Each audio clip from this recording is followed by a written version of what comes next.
radio for the masses. Headline edition, July 8, 1947. The Army Air Forces has announced that a flying disc has been found and is now in the possession of the Army. If the game is rigged, change the game. Game changer.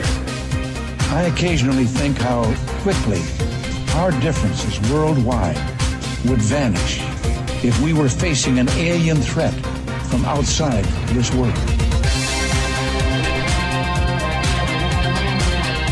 This is Fade to Black with your host, Jimmy Church, on the Game Changer Radio Network and KGRA, the Global Radio Alliance.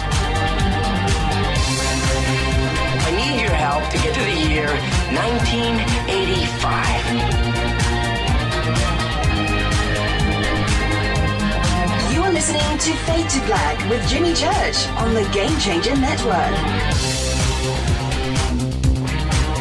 Welcome, Fade to Black, bespoke radio for the masses. Yeah.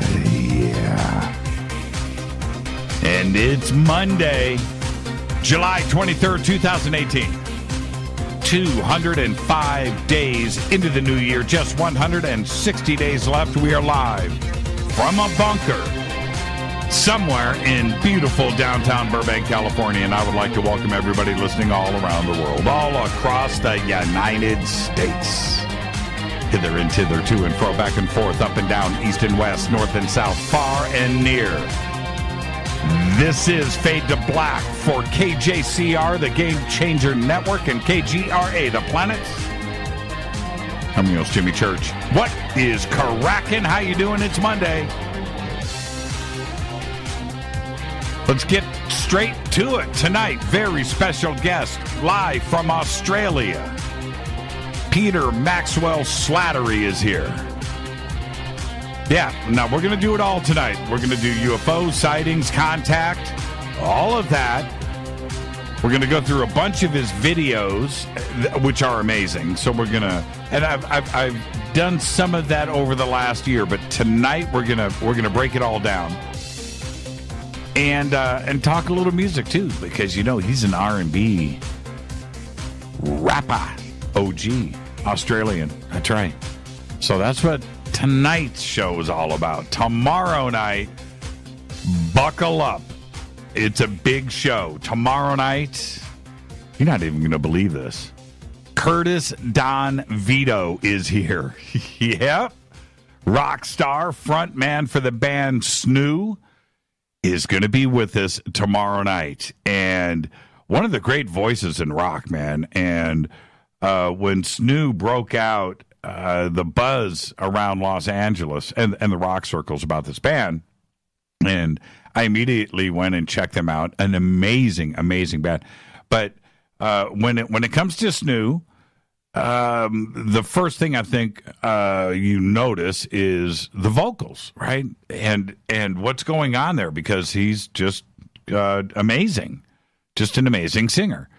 So there's that. But then he kind of breaks Snoo down, and it's rock and roll. It's got a modern twist to it. I don't think it breaks out into Crazy Town. That's not what I'm saying, but it's just this authentic musician-based rock and roll that is fresh, right? It's just amazing. But then you break it down, and it's the guitar playing is so cool, the bass playing is so cool, the drums are so cool, it's mixed so well, it's all and that is what Snoo is all about. Well, tomorrow night, Curtis Don Vito is here. And if you haven't gotten a chance, you should go check out some of their stuff. If you're a Snoo fan, then you know what it's all about. But go and listen to those vocals. And then, after you go, wow, right? But then listen to the words, because everything will take on a new meaning for you with the band Snoo, and certainly with Curtis after tomorrow night's show. That's right. Oh, it's going to be amazing. So get ready. Curtis Don Vito is here tomorrow night. Wednesday night, Billy Carson is back. And he's been out of the country. He was in Mexico and then went to Peru doing a ton of research. He's back. What did he find out? Well, as only Billy Carson can do it. That's what we're going to have a conversation about on Wednesday night. Really looking forward to that. Thursday night's another Fader Night with John Rappaport and his No More Fake Newsroom Live, followed by Open Lines all night long. Friday night, I am off, but Saturday and Sunday, I am over hosting Coast to Coast for the weekend. I don't think Coast to Coast has announced yet the shows. I'll have to go and take a peek. If they have, then I'll announce it tomorrow night. But if they haven't, I got to show them respect and let them announce it first, which will be Thursday night. But I'll be over at Coast to Coast all weekend. Okay, so there you go. Craziness. An amazing week set up right here. Now, if you haven't been over to OnStellar yet, go and do that. OnStellar, OnStellar.com. I loved all of the messages this weekend from everybody that were new to OnStellar, thanking me for announcing it here on the show all the time. So they, finally were motivated to go over and check it out. I was like, oh man, this is great. Well, thank you. When you get over there, send me a friend request after you update your profile picture. All right? It's that simple. Get a profile picture, send me a friend request, and I'll friend you right back. I posted articles over the weekend and also another new one today, the Fade to Black show notes. So those are up over at OnStellar. And if you read it, then you know what I'm about to talk about here in just a minute. You can also follow me on Twitter at JChurchRadio, Facebook, YouTube. And I don't know how much longer we're going to keep Facebook alive. It's barely hanging in there for us. We just do the automatic posting over there now anyway. And YouTube is still hanging in there too. So the links to follow, like, and subscribe are over at jimmychurchradio.com. If you want to hang out with us in the sandbox, you can do just that by hashtagging F2B, hashtag F2B on Twitter. Come and hang out with us there. We have 2 chat rooms that are open, Spreaker and KGRA The Planet. And you can also email me, Jimmy at jimmychurchradio.com. Got some breaking news. Because images were published. Man, River Moon Coffee. I just can't help it. I got to put this down. New images were published today by the monitoring group 38 North, which indicates North Korea has begun dismantling key facilities at the Shohei Satellite Launching Station, a move that analysts say represents an important first step towards fulfilling a commitment made by Kim Jong-un during his summit with President Donald Trump in Singapore. We shall see. You can't hide from satellites. It used to be those U-2 and SR-71 flyovers, rough satellite images, but you couldn't just, and even those pictures. But, you're risking a plane and flying into somebody's airspace. But today, man, satellites are good, and they're always there. They're always there. All right, there is still a 20% discount on all offerings. Take a break from River Moon Coffee. rivermooncoffee.com. Use the promo code COFFEEBREAK. Coffee, 2 words, break. Coffee break. Coffee break. I like saying coffee. Coffee talk. Yeah, that is coffee talk, actually, right there. 20% discount right now. River Moon Coffee, and that includes our very own Fade to Black blend. I do want to remind everybody that August 17th through the 19th, I will be at Dimensions of Disclosure in Loveland, Colorado, with Corey Good, David Wilcock, Emery Smith, Teresa Yanaris, Gerald O'Donnell, Jordan Sather, and over 20 other speakers and presenters. Just go to dimensionsofdisclosure.com. I'll be there on Sunday night. All right, so go and check it out. And they have a really cool dome at this facility. I think I'll be hosting the panel on Sunday night. I'll be there all day Sunday. Really looking forward to it. It's a really nice facility, and they've got all the pictures over there for you to check out, dimensionsofdisclosure.com. Don't forget to subscribe to our podcast, where we have over 890 archive shows. Wow, we're coming up on show number 900. Huh. When is that going to happen? What's the show number today? Does anybody know? Is that going to be next Thursday? Somebody figure that out for me. I don't even know what the show number is today. Somebody help me out. What's the show number today? So there's 8 shows. Are we at 892 today? So that would mean, am I right? Is my math right? Or is it going to be the Monday after? I don't know. Somebody pop it up there on Twitter so I won't look completely doofused out. You can also become, that's just $2 a month for the podcast, by the way, jimmychurchradio.com. And you can also become a Fadernaut over in our membership section on the site. You get the Bunker Cam commercial-free downloadable archives. And if you get the Game Changer, you also get that famous Fade to Black gear, and it's autographed. I want to let everybody know a little bit of a public announcement. We have just started, it was over the weekend, a new shipper and fulfillment system and software. Got everything done this weekend, and we were doing it old school before, and somewhat automated. But now everything is automated. So when your shipment goes out, you're sent an automatic email with the tracking number of everything. And also in setting up the software, we found a few stragglers out there that were just kind of hanging. And then we didn't know why. They were just like lost in the system. And it was because of like 2 different emails were used in different spots on it. And so we modified the software on the site too as well. Should streamline everything, but now it's all automated. And it was really fun to do. But it was also an eye-opener going back, and we caught it was weird. It was too big of a number. It was like 5, which is too many, that were just lost in the system, and we couldn't chase it down and couldn't track it down. Well, we ended up doing that. And it was really cool to get everything out automated, just automated. So there you go. Did you get your tracking number? Pretty cool, man. All automated. It was just beautiful. So there you go. Okay, where am I at? Don't forget all of our sponsors here. Life Change Tea, GetTheTea.com, River Moon Coffee, Ancient Life Oil, Sacred Skulls, New Mana Food Storage and Bearing Optics. Everything that you need, promo codes and links back to their websites are all right there at jimmychurchradio.com. The banners are there. Go and help support the show. Everything that we offer here with our sponsors is the very best. And it's stuff that we use. Okay? So that's really the truth. So go and support the show. Visit all of our sponsors. And with that, let's get this show cracking. Happy birthday to today.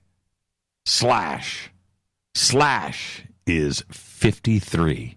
Woody Harrelson is 57. The Big Lebowski, True Detective, Cheers, 2012, Kingpin, Natural Born Killers, Zombieland. And I went through his IMDb page today, and that was like a really holy crap moment. You kind of forget how much stuff Woody Harrelson has actually been in. Happy birthday to Woody Harrelson. You know, who would have thought that Cheers would have led to that kind of career? Our dead guy's birthday today is Philip Seymour Hoffman. Yeah, I know.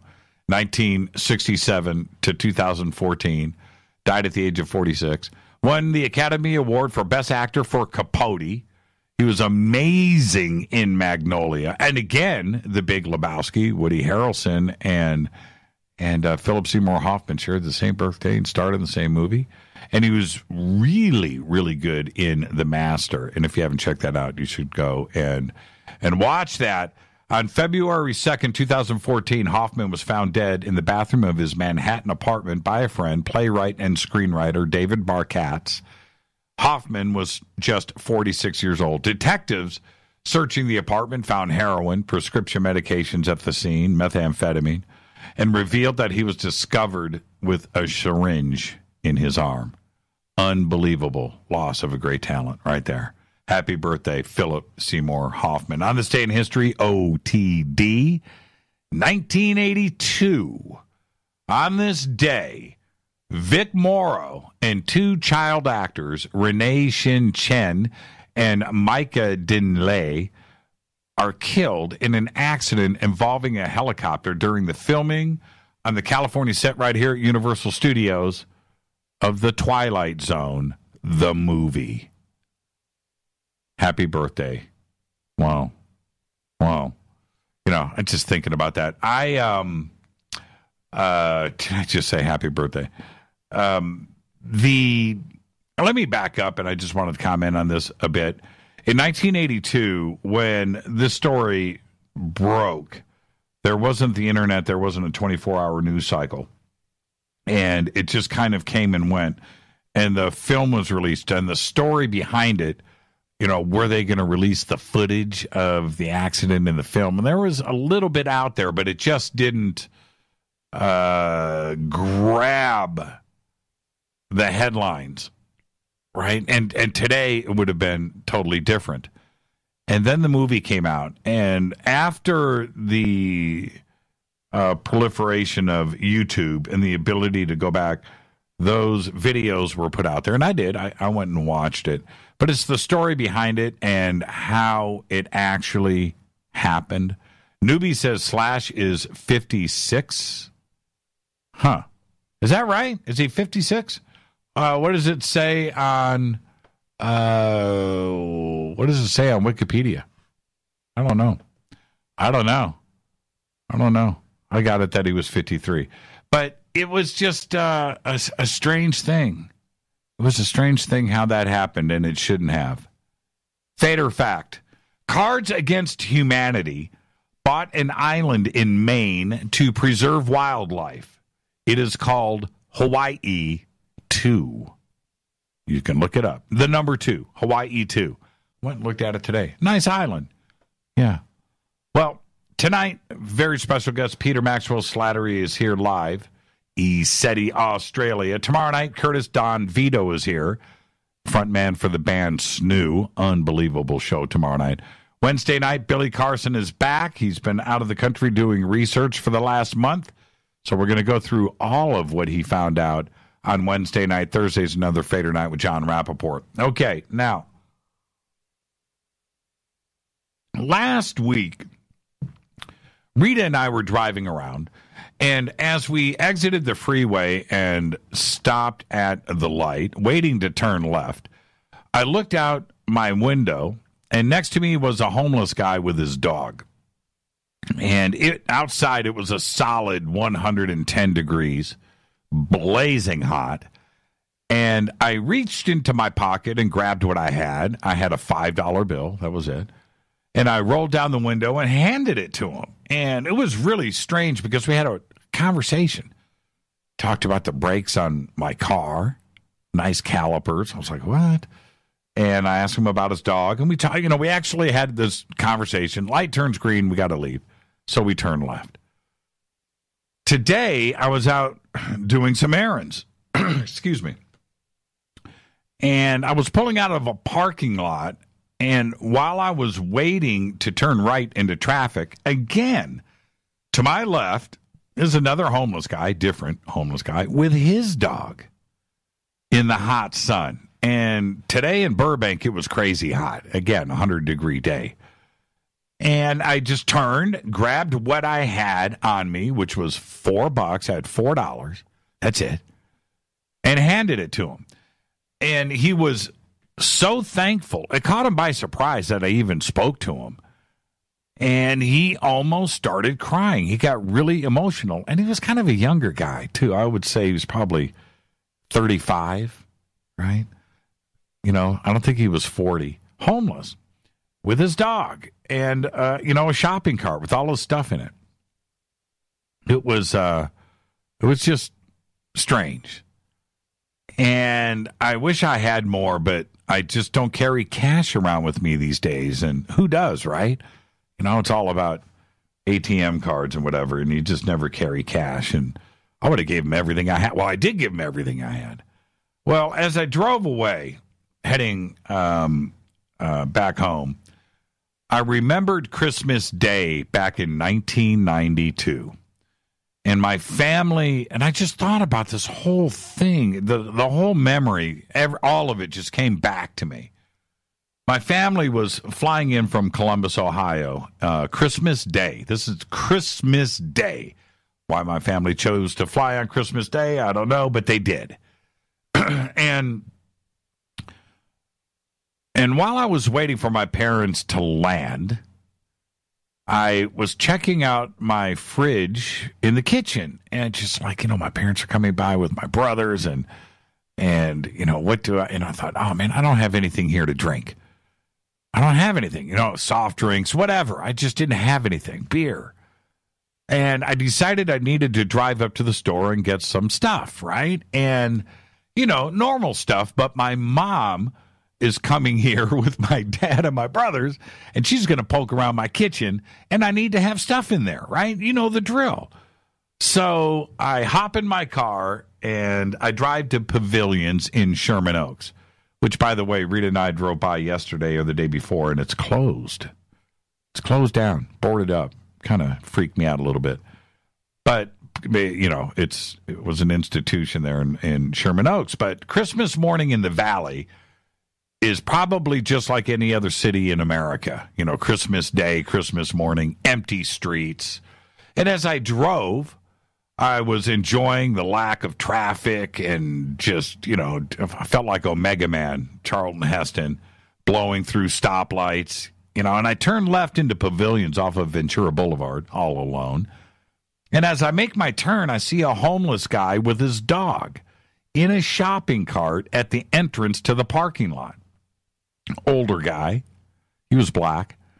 And I drive past him. And I park my car. And I go in and do my stuff. And I'm the only customer in Pavilions.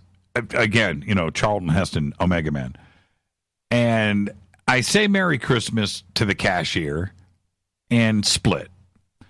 I go out and I load up my drinks into what is probably the only car in the parking lot. And I get in and head for the exit, and there's the guy and his dog.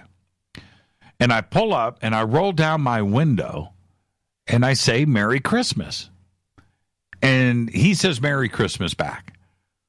And then he asked me if I wanted to read some of his poetry.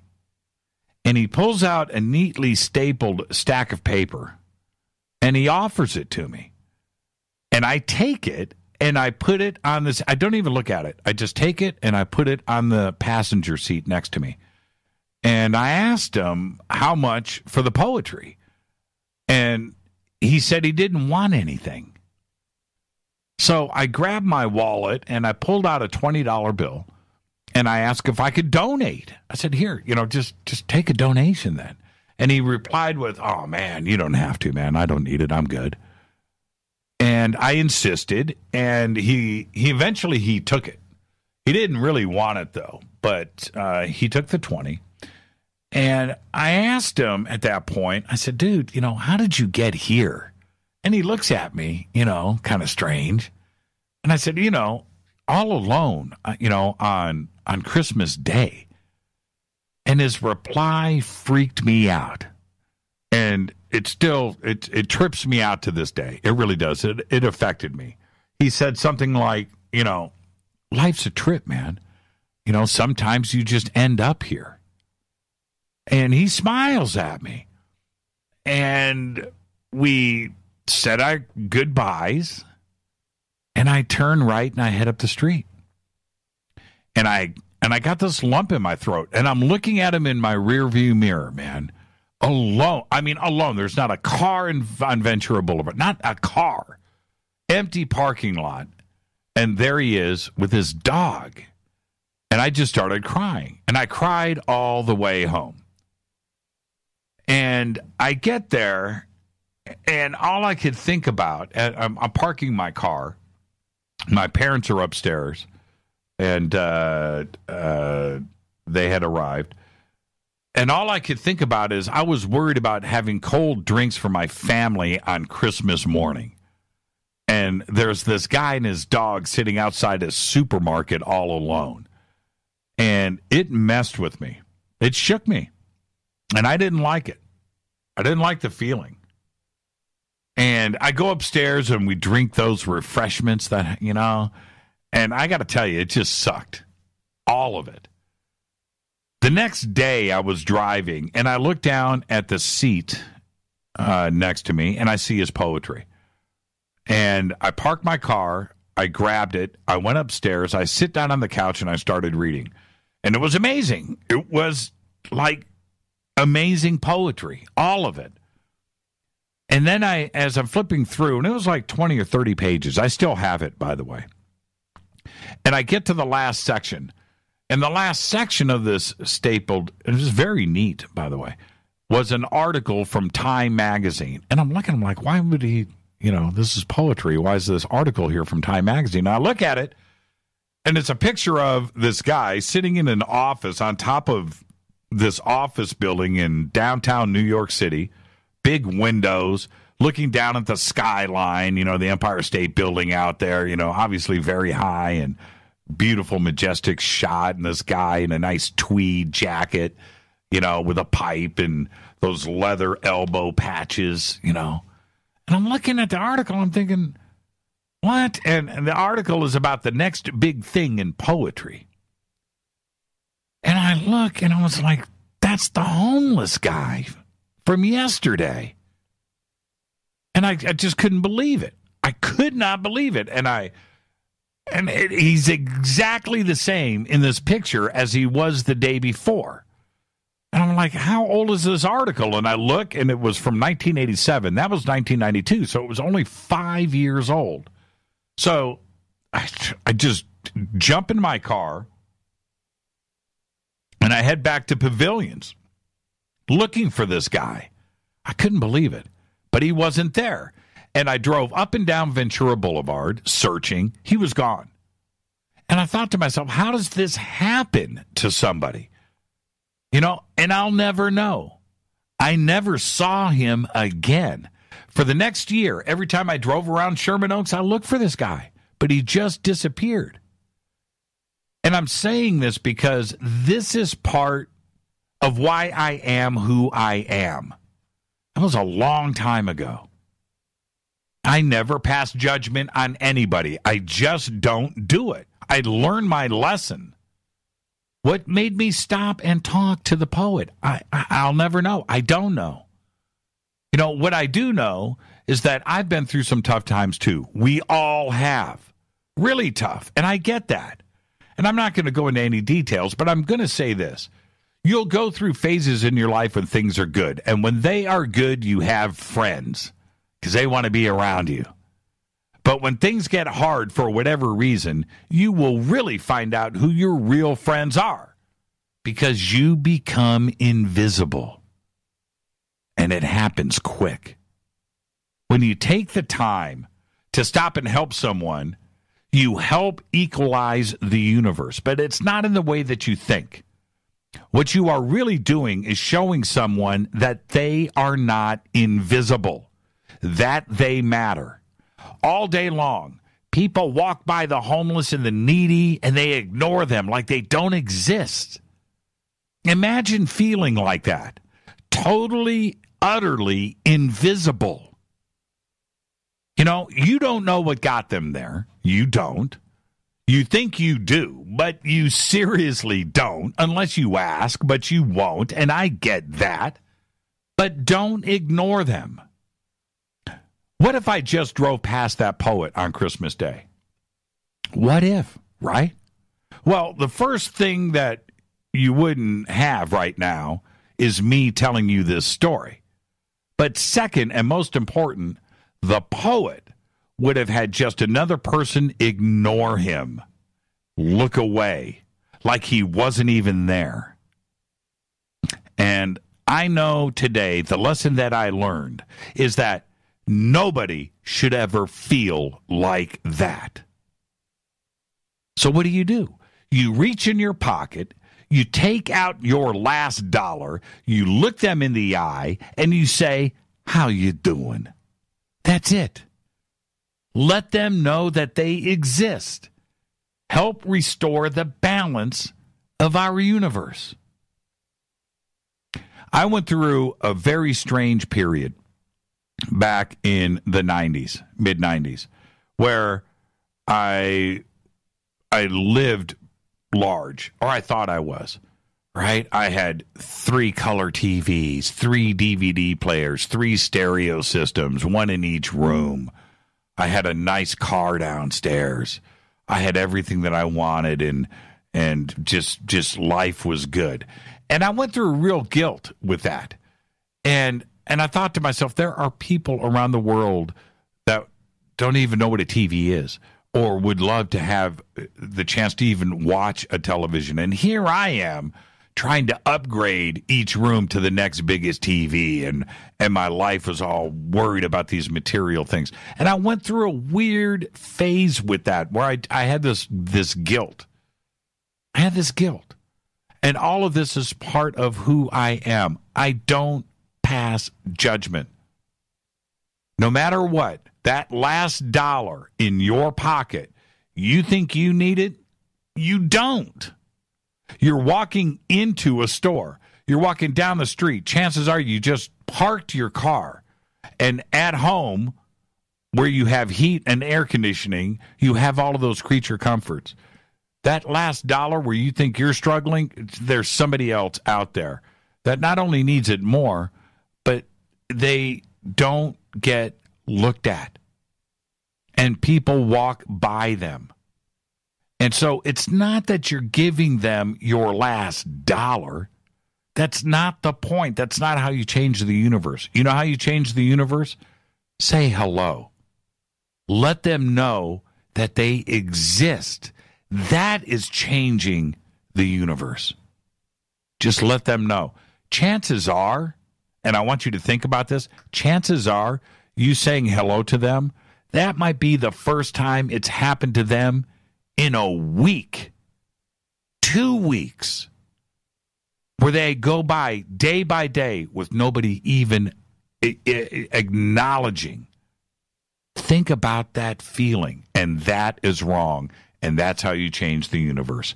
Go and do it. You'll be glad you did. This is Fade to Black. I'm your host, Jimmy Church.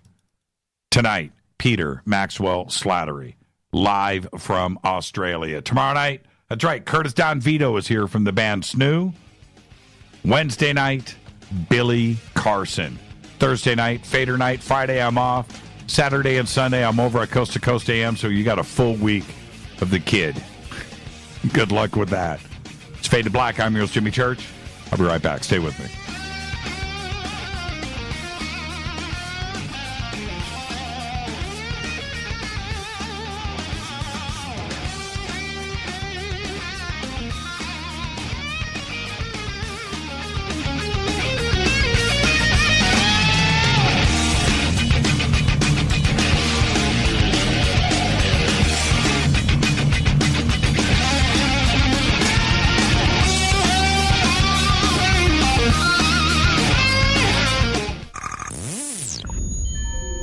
You're listening to Jimmy Church, Fade to Black. Fade to Black will now pause for alien identification. The station that talks the net. KGRA Radio. When you take the beans from Central America with dashes of Indonesian and African mixed in and then roast it to the dark side of Fade to Black, you create the ultimate brew of fringe. Introducing the Fade to Black blend from Rivermoon Coffee. Yes, Rivermoon's darkest customized roast was created for the love of Fade to Black. The alchemy of masterful roasting and smoking the beans is in every sip of this full-bodied dark Java. I need my coffee dark, deep, with distinct bittersweet chocolate highlights, just like the bunker. Leaning further into the darkness of the roast is Fade to Black blend from Rivermoon Coffee. Just click on the banner at jimmychurchradio.com and use the promo code F2BBLEND for 15% off of your order today. Go Beckley Teppy. What can I say about the most popular tea on the internet? And what do customers say about Life Change Tea at getthetea.com? A lot. But by federal law, we at getthetea.com cannot make claims to how this product can enhance your health. We cannot even post our testimonies without being in compliance. So how do we get past the hump? Try our products at getthetea.com and see for yourself. You can send us a testimony, but we just can't post it. Bummer. Our products are GMO-free and organic. We pride ourselves in being the best we can be, and we urge you to take charge of your health. We're 11 years strong, and many of our customers have shared their successes with friends and family. Protect your colon. Log on to getthetea.com. That's getthetea.com. Getthetea.com. Getthetea.com. 9 out of 10 geneticists agree.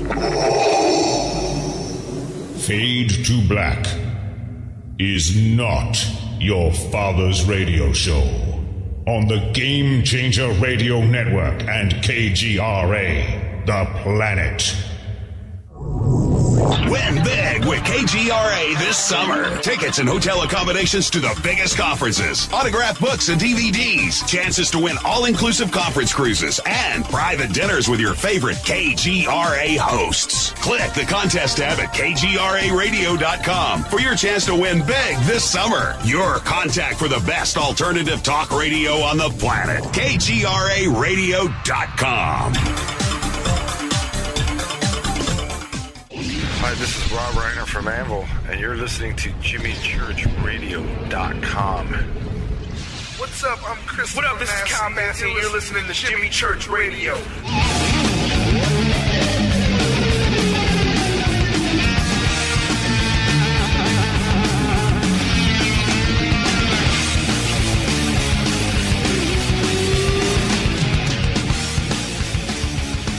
All right, welcome back. Fade to Black. Too much coffee. This segment of Faded Black is proudly brought to you by Life Change Tea. GetTheTea.com. Head over there, use the promo code FADER, F-A-D-E-R. You will get free shipping. It's that simple. Tonight, Peter Maxwell Slattery. He's an international best-selling author and is known as an ET contact experiencer, co-founder of ECETI Australia.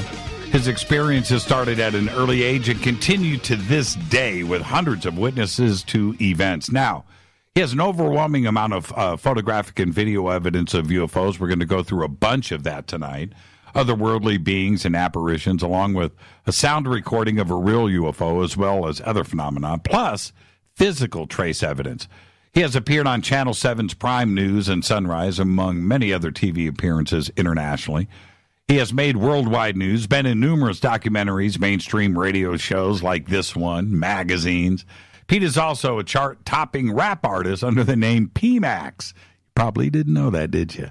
And he has made 8 documentaries on the subject of ETs. I would like to welcome back to Fade to Black, Peter Maxwell Slattery. Pete, how are you, man? Good, mate. Thanks for having us on. Man, the Down Under, man. I love it. I love it. And you know what's really great, Peter, is I don't know how. I really don't. I don't know how or why. But our audience in Australia is humongo. I mean, it's just incredible. And you're going to be on the show tonight, and I'll get the flood of emails. Thank you, Australia representing. But it's really, really cool. Why do you think that is? I mean, what is going on with the paranormal and UFO community in Australia that they are attracted to this show? I love all of the Australian audience, but for me, it kind of caught us by surprise. I think it would be a culmination of things, but really just a down-to-earthness of how you conduct the interviews. I guess also the discernment thing as well, and looking at both sides. And I think bringing that to the community in general, because I think it's been lacking it for quite some time. It's always been there, but depending on the shows or the hosts and the TV shows that deal with this sort of thing, I think when you have a fair go, like we say in Australia, and you have somebody doing that with the show, they're looking at both sides, they ask the hard questions, I think that brings entertainment. Plus, it brings they learn. They get taught from listening to this from yourself and others, and get ready on certain subjects and information. And Australians have, a thirst for knowledge and hearing stuff like this. And, there's a lot of stuff going on down under as well, but there hasn't been really any shows or things to sort of highlight that. But that's why they're looking elsewhere. And, we're very similar to America in a lot of aspects, so I think that attracts them as well. There's another strange thing about Australia. You guys have everything over there. You've got some of the great UFO sightings and stories there, but you've got ancient history, ancient culture, really ancient stuff. You've got a strange connection to Egypt, the possibility of influence from China too as well. So you've got all, and then you have the paranormal stuff and some of the ghost sightings and activity over there too are some of the greatest stuff that is happening around the world. I can't explain that. It's like you guys have the best of everything all at the same time. It's a pretty broad scope, and I've been to a lot of the haunted places in Australia, so I've experienced, in my everyday life, I've got high strangeness that some call that, but I've been to the most haunted house in Australia, which is known as Monte Cristo. I've done investigations at a lot of the asylums and that, which a lot of people don't even know that I was a paranormal investigator for some time with this. But it is everything from ancient civilizations to the paranormal to UFOs to, I don't know, it's just such a broad scope. So I guess we've got a lot going on here, but also it's almost like the last thing to be found out. A lot of people know about a lot of American stuff and the UK and Europe and other places, but so much focus has been on Australia. And I guess to a lot of people this is new and, a lot to learn. And you also have your own Area 51. I mean, you know what I mean? It's like the trifecta. Exactly, yeah. Pine Gap, which is the Joint Space Defence Facility with America and Australia, and there's been a lot of crazy happenings and sightings out there. Have you been to Pine Gap? No, recently I was actually at Area 51, which we got some crazy stuff which I haven't shown yet. I've sort of got to go through gigs, like over 100 gig of stuff that I got on camera while I was in America for 2 weeks, but I haven't been out there. I've spoken to people about Pine Gap. There's apparently been sources that are very similar to the Bobbler's sports model that he termed that similar to Area 51 with I think it was a backward American flag that they've seen on it out there, a few of them actually. Apparently it's multi-leveled. I've actually done remote viewing and connected with a being that was inside there as a blind target, not knowing it was Pine Gap. But talking to other people and researchers, there seems to be a lot going on there. But like anything, if you know about the facility, I think it's old news. There's still some things that would be going on there, but I do know through the grapevine and talking to people that are in some of these projects that there is other places in Australia that the stuff is really going on now, and it's pretty much as where Pine Gap and I guess Area 51 would have been going back to in their day when they were being created, or, bringing in the concrete, setting up the facilities for what purpose they had back then. And then by the time the public find out about it, like anything, they've already got something else set up somewhere else and carrying on the projects or advancements. Now, could Pine Gap, I know this is going to be just like the ridiculously stupid question, but could Pine Gap be any more remote? Well, not really, but yes, because the reason I say that, yes, it's smack bang in the middle of Australia, and from what I know, that a lot of the drones are either, I might be wrong, but from what I was told, out of Catalina Island, or they're flown out of Pine Gap by US personnel for a lot of the projects that they're doing over, would say maybe near Asia, the Middle East, a lot of things like that. But it's a 3-hour drive, I think, from Alice Springs, which is a town that actually has an airstrip there where you can land with the plane. So basically, if you fly there and you get in the car and drive 3 hours, you're at Pine Gap. But if you put it even more south or somewhere else, you probably could put it a few hours more west, because it would take you like ages to even try and get into that area. Because really, once you get to Western Australia and the guts of it in the centre, like my parents-in-law are out there now, and they could go like a couple of weeks without seeing a soul. Right. And you wouldn't even travel that far because you need a really good four-wheel drive to deal with the terrain that's really intense and hardcore out there. So they could have done a little bit more. You got Woomera out there, a base out there as well that apparently a lot of hardcore and exciting things have been seen out there. But, you know, you go back to the heyday in 1966 when it was created and they joined with the CIA and they built this base. You know, 1966, that would have been very remote. Yeah, it's a crazy-looking base, too. I'm looking at it here. That is just insane. But, yeah, they definitely put it where nobody can easily access it. I mean, there's a freeway right there, but you have to and even the freeway is a long ways away. You really have to want to get there. I'm wondering what the security is like when you approach the base, if it's anything like Area 51, and I'm sure that it is. Yeah, I'm sure it's similar. Now, don't quote me. I think it might be 3 hours from Alice Springs, but either way, it's a quick drive from there. But I know that a lot of the personnel, whether if they're staying on board, they'll like on the facility. If they're not there, they'll probably be near Alice Springs somewhere. Which, yeah, I think the security will be pretty darn tight, just like Area 51. Now, what is it about you? Your videos, which you have sent me stuff over the last year, and we talked about one earlier today, the flying saucer. I saw that, and I just couldn't believe what I was seeing. It was that incredible. What is it about you? Is it because you've had a life of contact? Does ET know where you are? I mean, how do you attract these? You're at the right place at the right time for some of the most incredible footage that is out there anywhere. Well, you spoke to James, and James can tell you, even when I was at the ranch, anywhere I am, I've got a camera on me 24/7 because I didn't ask. I know I've got past life recollection now. I've got a connection to the beings, and I believe that every single person on this planet is an experiencer. But I always have a camera on me. And it took me, I talked to Antonio Urzi. I don't know if you know him, but he's in Italy with probably the best footage on the planet. Mm-hmm. And he said he took as many years as it has for me to even film this stuff. Like it took me, like I was living by myself in an apartment when this started to happen again since my earlier days. Like I'm only 34 now, but I'm talking like my teenage years and when I was earlier. And this stuff, I started to experience this stuff after I moved back from the Hollywood on the Gold Coast, we call it in Australia. And I captured this stuff on camera and it all of a sudden was on the news, but I started having crazier stuff happen and I needed to capture this. I thought I was going insane. I got my brain scanned. I got a lot of stuff done, but my family and friends were with me and they didn't know what they were seeing.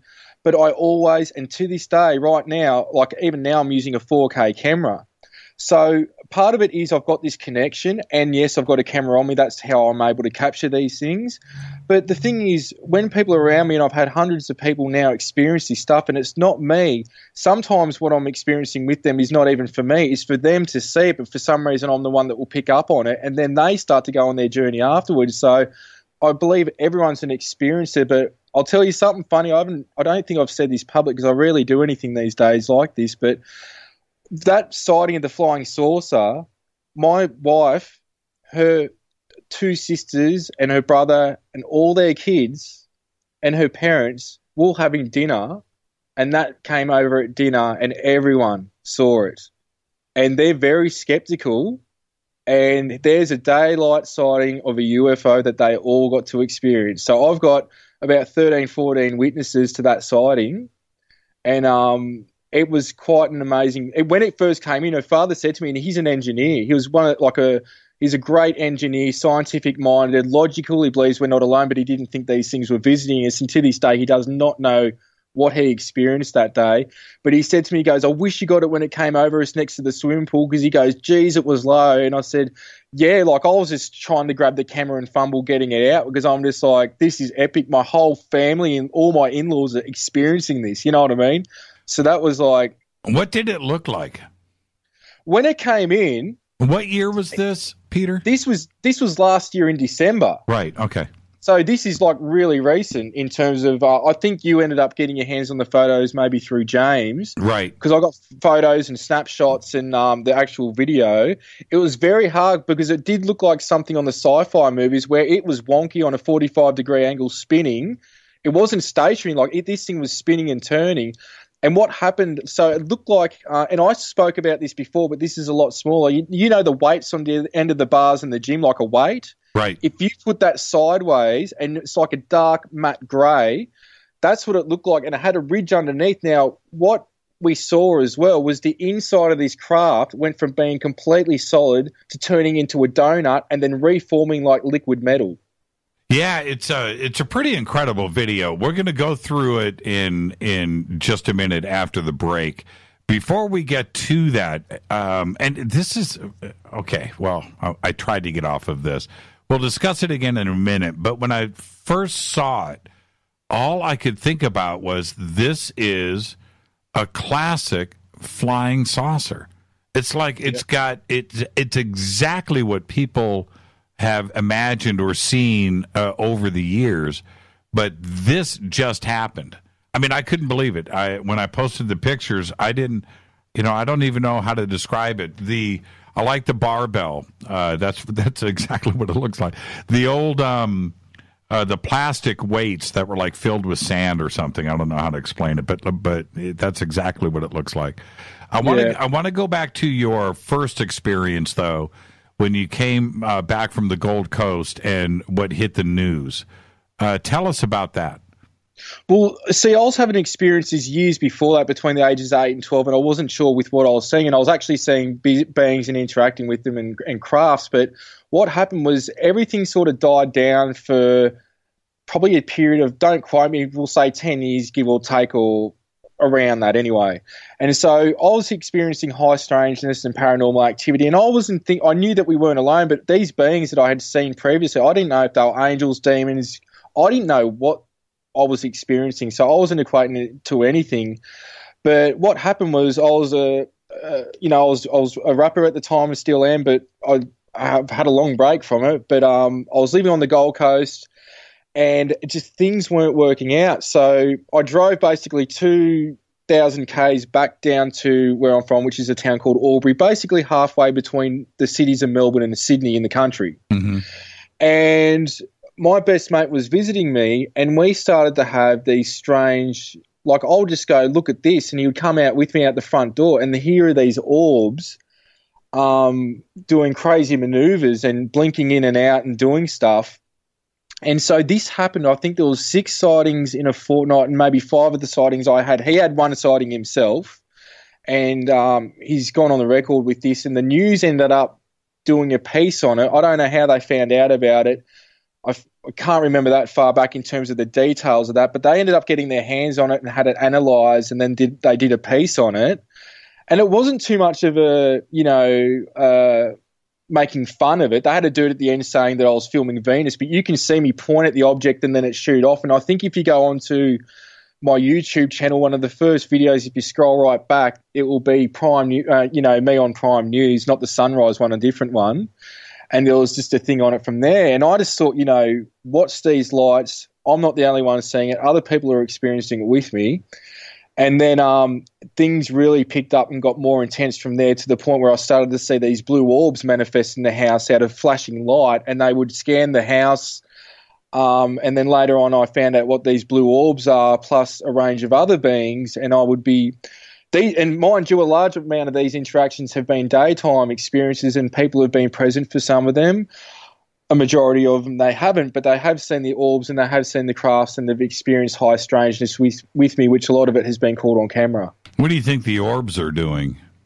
Well, the orbs are a range of different things, whether it's a massive consciousness, soul essence. They'll show me that from a geometric-like blueprint, instead of imploding, these things explode into our reality and they start to manifest, and either from that orb they can fully manifest into whatever they want. That orb could even manifest into a craft the size of the Earth or bigger. Like when you say what an orb is, and it's like not paying people out, but it's just like asking, what type of, that's a plant, how many type, what do you think that plant is? And it's like, well, there's so many, I'm using a stupid analogy, but you know what I mean? There's so many different vast types of plants on planet Earth, let alone in Australia, that it's not just one black and white answer to those questions, because it's very multi-layered that I was later shown. The stories that have been about other experiencers that have been coming forward about blue orbs, and it's not just one, two, it's a multitude. And I've seen one. Mine was gray, by the way, but I had witnesses with me too as well, and I didn't think I was seeing what I was seeing until somebody next to me said, "Hey, is everybody watching that gray orb out there?" And I was like, "Oh man, holy crap, it's real, right?" But these blue orbs, I've had guests and callers on this show 5 years ago talking about this. I don't know what is going on, Peter. I really don't. If it's interdimensional, if it's ET, if it's spiritual, I don't know what's happening, but the phenomenon is real. Well, I can tell you from my experience what the ones are I'm seeing. I do know that. And I've tested it. I do test these beings. I test the information. I test a lot of things with it. But these blue orbs, what I later found out, what happened one day was they manifested into these 7-foot tall light beings. And they looked sort of more male, but they weren't. And this was a projection I later found out. And they told me that they're the Elohim. And this happened back in 2011. And I was public about this because I had books out at the time with this stuff because I've documented everything, date, times, photos. I've even got photos of the blue orb that I think one of them may be up on the website in the paranormal section. But this was like liquid, like a light blue liquid light. And two of them approached me. One of them said, "We are Elohim." Now, later what I found out is that all our higher selves, if you imagine source, God, whatever people want to call it, it's got a geometric blueprint and everything's made out of these purple hue dodecahedrons that I've seen, this geometry. Right. But there's a blueprint within that. And all our higher selves, at the highest facet of us, is all the Elohim, the gods, that's our God self. And they showed me that they divide off like a cell divides off and they come and experience these other realms. And then that cell can be like an octopus with all these tentacles creating other facets and other lives, having other experiences. Now, I've the two international books I've got out, I've done 10 books, but 2 of them are international bestsellers called the Book of Shiji 1 and 2. Anyone can listen to them, read them for free on the website, YouTube, or you can buy the paperback versions. I've made them free for everyone. A lot of this information's in there, but they showed me, like they've pulled me on the craft during the middle of the day, and what happened was I went into my blue light body, and I've been on the crafts, multiple different types of crafts with different beings, with my physical body, and I've been on there in what I'd call light body form or consciousness form. And I was in this craft that looked like a flying saucer, but what happened was there was 7 of us on it, and it was these blue beings that originally, they looked like orbs, and they created this flying saucer made out of liquid blue light, the same light we were all out of, and we were in like a meditation pose in a circle. And if I defocused through my consciousness, I could see through the bottom of the craft, and I could see my house real time in the middle of the day. And they ripped me out of body when I was meditation, I could see this. But if I defocus, I'm back on the craft with these guys, and we all had a symbiotic relationship, and the craft was manufactured through thought, through a conscious, it was basically created by us through thought. Anyway, that was to show me an experience, but they don't need that craft to teleport. And what they've later showed me was that we break down the really advanced beings that don't need crafts, and even the orbs, they can break down to an electron, which is a negative charged subatomic particle, and they can remanifest anywhere in space and time from another electron and reuse the building blocks there and just boom, boom, boom, boom, boom, bang, they're there. So this is like sort of just, I hope I'm explaining this well and it's digestible, because it's something that I have trouble trying to explain. So I hope you're understanding this, or people are getting the gist. Well, and what I find interesting about that, and I've got to take a break here, Peter, so we're going to do that. But what I find interesting is that when you hear from other experiencers about them being on a craft, I think most out there hearing these stories are thinking that it's purely a physical experience. And for the experiencers, they don't necessarily know themselves. They can't explain it. They can only tell you about the experience. And that would explain a lot how this is actually getting done. Exactly. I find that fascinating. Let's take a break right here. Our guest tonight, live from Australia, Peter Maxwell Slattery. I've been looking forward to this show for a while. When we come back, we're going to pick up where we left off, but also we're going to go through a series of videos that Peter's got posted up on his website, petermaxwellslattery.com, also at ECETIAustralia.org. Both links are at jimmychurchradio.com. You're going to want to head over there and look at these videos as we go through them. This is Fade to Black. I'm your host, Jimmy Church. More with Peter right after this short break. Stay with us.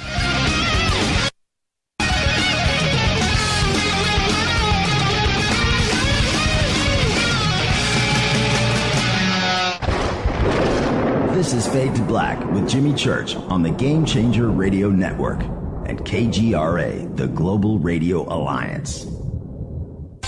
This is KGRA Digital Broadcasting Station, Salt Lake City, Utah, Van Buren, Arkansas. Does your basement or crawl space have a damp, musty smell? Well, watch out. That's a sign of too much moisture and not enough ventilation. And that can mean increased mold growth and the buildup of harmful toxins and gases. Don't bother with a dehumidifier. It just circulates the same unhealthy air. Now there's a better way to remove these dangers and odors. It's with the computerized Wave Moisture Control Unit that reduces moisture and expels pollutants. We replaced our old dehumidifier with the Wave unit, and in only 3 weeks, our basement is dry and the musty smell is gone. Wave units require no maintenance, no buckets of water or filters, and costs only pennies a day to run. Breathe better, live healthier with an affordable, no-maintenance Wave unit. Call 888-717-WAVE, 888-717-WAVE, or visit dryhealthyhome.com. Dryhealthyhome.com. Ride the wave. Wave Home Solutions for a healthy, comfortable home. Hello, I'm Katie, and you're listening to my main man, Jimmy Church, on jimmychurchradio.com. Hi, this is Ray Hobbs here, repping the planet, and you're listening to my good friend, Jimmy Church, Fade to Black, on the Game Changer Network and the KGRA Digital Broadcast Station. This is Toby Kebbell. You're listening to jimmychurchradio.com. Don't hurt me, Jimmy. I'm only little. Hey, I'm Adrian Grenier. And this is Ari Gold. We're the Honey Brothers. We're of the Honey Brothers. Hey, I'm Adrian Grenier. And I'm Ari Gold. We're the Honey Brothers. And you're listening to Jimmy Church. The Revolution. This is Micah Hanks of the Gralien Report, and you're listening to Jimmy Church on Fade to Black, across the globe on the Game Changer Radio Network and the one and only KGRA Radio, The Planet.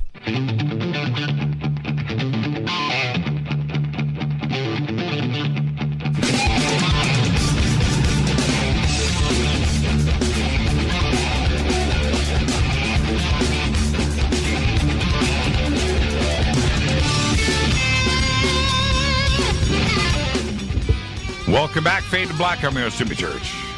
It's Monday. Tonight, Peter Maxwell Slattery is here live from Australia.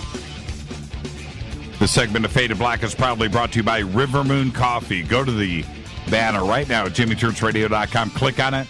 Use the promo code Coffee Break. 20% off of everything that they offer. Live from Australia, Peter Maxwell Slattery. Been looking forward to this conversation for a while, Peter.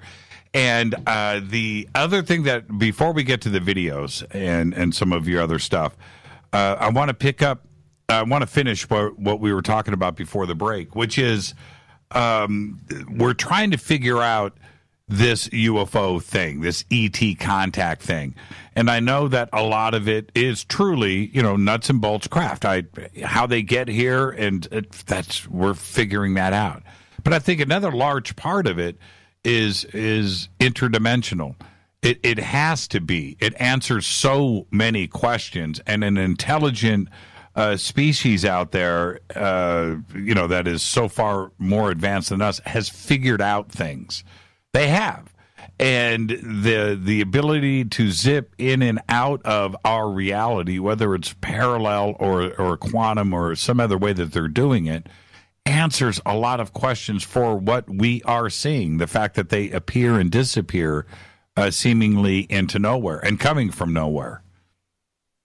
Definitely. And that's the thing, even as somebody that's experienced what I've experienced, whether it's, whoever in the field that's experiencing similar things, I think the thing we have to remember is to keep being humble, having gratitude just for our experience as a human, but at the same time, the more you learn, the more you realise you don't know. And the thing is, with some of these beings, whether they've got the physical nuts and bolts type craft, which I have experienced and been on, or whether it's the beings that are using their Merkaba light bodies, or they're able to break down to that electron like I was speaking about, they're showing me too that they're still learning and they've still got mysteries as well. Some of them, well, a large majority of them have mysteries. They know a lot, but they still don't know everything. And so this is something that's common throughout all cultures and races and beings throughout all planes of dimensions and densities.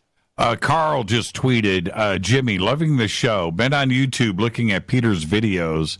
Some of the most outstanding I have seen to date. Tell Peter love from Liverpool. There you go. UK. Cheers, mate. Yeah, absolutely. And what about communication? And how does that happen? Before I get to what you've learned, how does the communication go down? When it started out, it's always been a voice in my head. Now, it actually was like an actual voice, a female tone when it started out. So this started when I was really young, and I would make predictions, and I've got a heap of predictions. I showed these at the conference I did for ECETI at James recently, which a lot of them I've kept secret because, you know, what are you going to do about it? But what happened was this lady, it was a female tone, neutral accent. It used to, now, you know when you got an acoustic guitar and you put your chin on it and you play the acoustic guitar, that vibration? That used to be like in my head, and it would be this voice. Now, it was because I wasn't taking notice of the telepathic communication that they had to do it with the voice, so I would take notice. And so I used to get this female voice, and I used to tell my mum, this is going to happen. My mum to this day and my father, they're split up and they got their partners, and that was when I was young, but they can all tell you the same thing. I used to go, this girl's telling me this is going to happen, and then it would happen. So later on, that being I found out was called Shiji, which is, they don't have names, but this name, or some of them do, but the name is more like a vibrational tone telephone link to connect with her throughout the multi-dimensional universe, which was later revealed to me. But now it's just full-blown telepathy. Some of the beings, they've got different ways that they'll use imagery, thought. They will mind meld, where they're just connecting the two consciousnesses together, and there's just everything about each other's known. A lot of them can just read you like a book anyway, depending on the type of being, but it's mainly just through what I call thought transfer, which is basically telepathy. Is there humor? Is there emotion?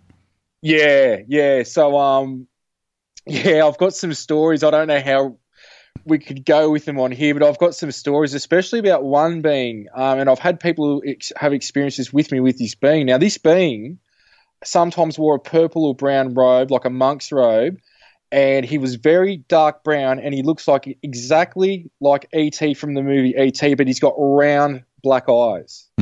And this dude, from what I know, he's only incarnated once, and he's always been in physical form, and that his star system from where he is has died out. Like, we're talking, this dude is billions of years old, wouldn't even just touch the sides of how old this dude is, but he's only incarnated once.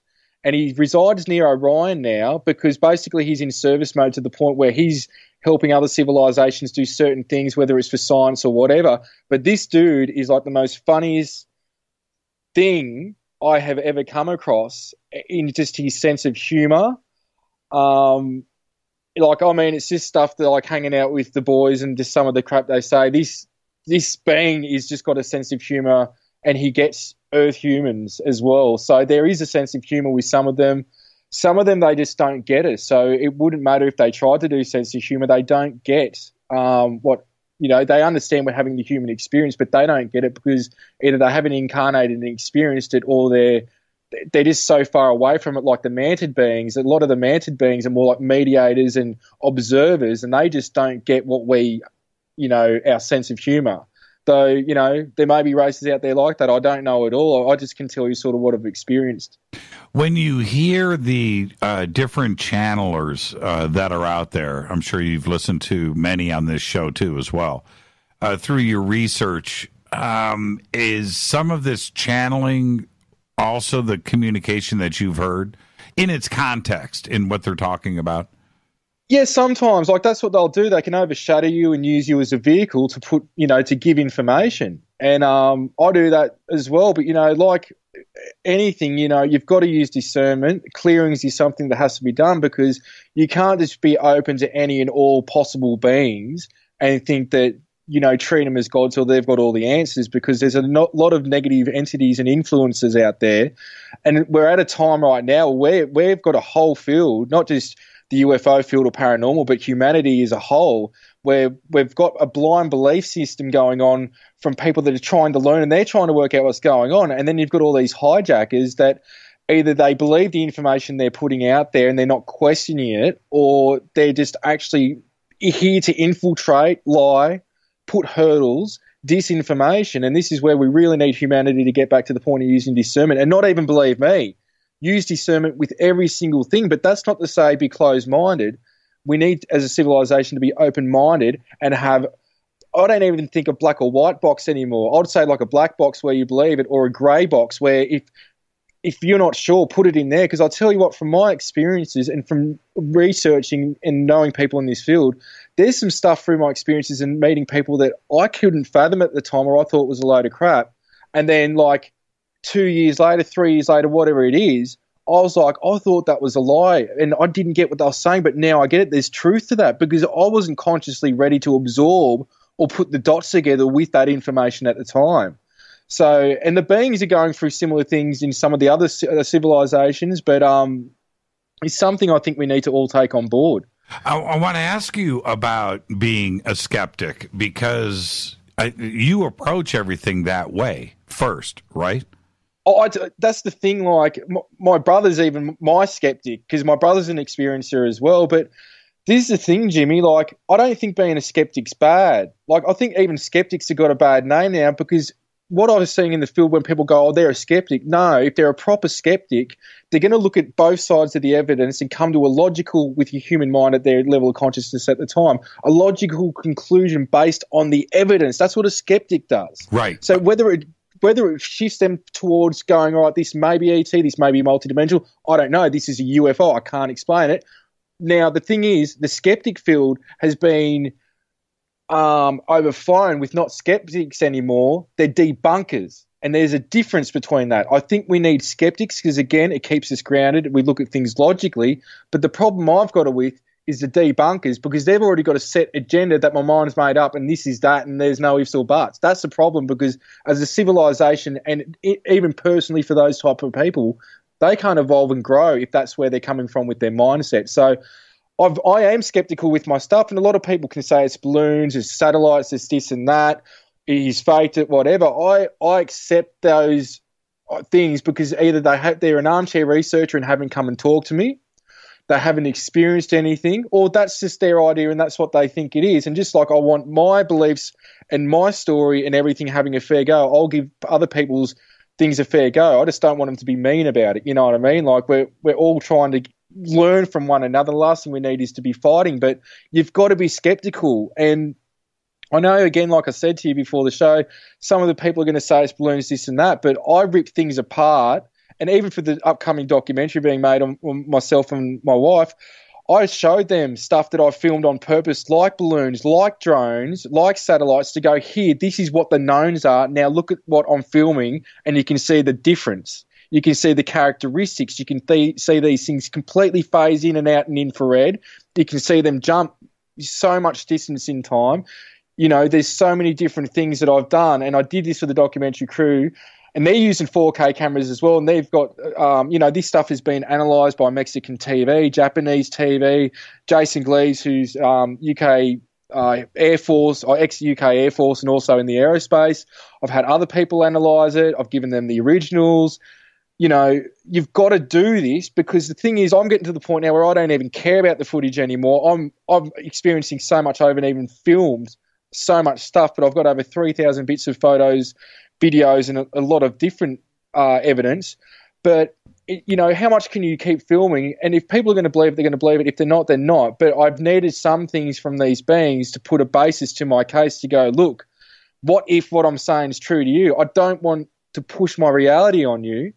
And see, when all this started, Jimmy, I wanted to tell the world about this.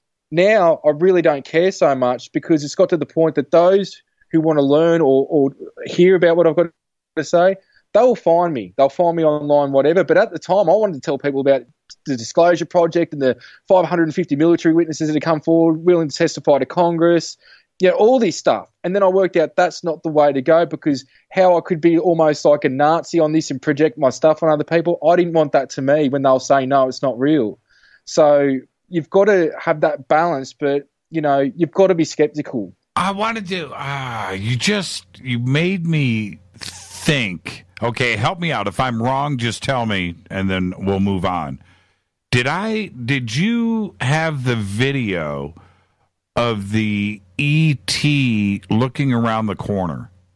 Yeah, that's one you, of mine right? as well. Yeah. Okay. Yeah. All right. Let's talk about that for a second, because I had nightmares. Okay. That's a crazy video. And for everybody, let me help you out here. I'm going to let Peter tell you about it. Let me tell you from my perspective. The first time I saw the video, I didn't see it. Right. And I looked and then I wasn't watching the entire video. Right. I kept going back and I was looking at the beginning. The way that it's captured and then you see it, that is one of the craziest videos I have ever seen. I don't know how now, which is my first question. When you first looked at the video, how did you find out that E.T. was looking around the corner? What is there? We'll talk about that in a second, but let's talk about the substance of it. This is great because I've never had an opportunity to talk about this publicly. And see, I could almost do this with every video that I've captured, but what happened was that night, and this is the thing, my family and my friends, especially my family, they're going, you've been telling us about this for years, that this is what happens to you. So what happened was I was walking from the lounge room to the kitchen, just back and forth, getting a drink, getting food, chucking stuff in the, I was watching TV and that's what was happening, just I'm in my house. Right. But every time I walked past the hallway, I swear something was like ducking back. So it's like I'd walk there and I could see something shadowy and jump back. So at the time, like I said, I've got cameras, like 8 cameras all around the house.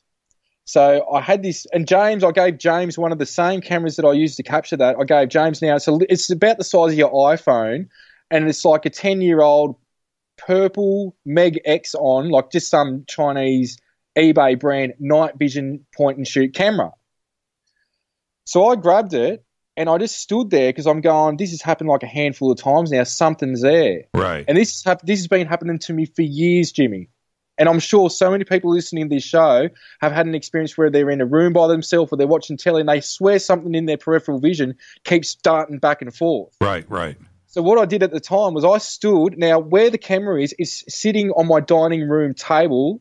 I didn't line it up because I didn't want to make out that I was, even though they're they got telepathic communication, these guys are smart, I didn't know what it was. But I'm like, I'm going to try and capture this. So I've turned on the camera and I just sat it there. And then all of a sudden, after like, I don't know how long, I've heard do-do-do-do, which is what happens when the camera turns itself off.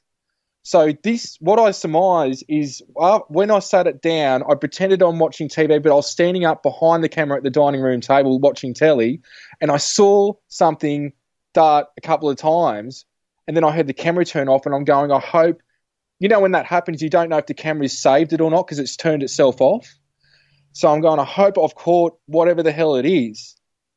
And then I've gone to walk around the corner. I get a bit of anxiety sometimes with some of these beings, especially if I'm not sure who or what it was. Now, I know that type of being is what I call, it's one of the types of brown beings from Orion that look similar to a grey, but they're not, but they're brown. But it wasn't fully manifested. They come in like apparition form, and when they rip you onto their craft or into their realm, they're fully manifested, like physical.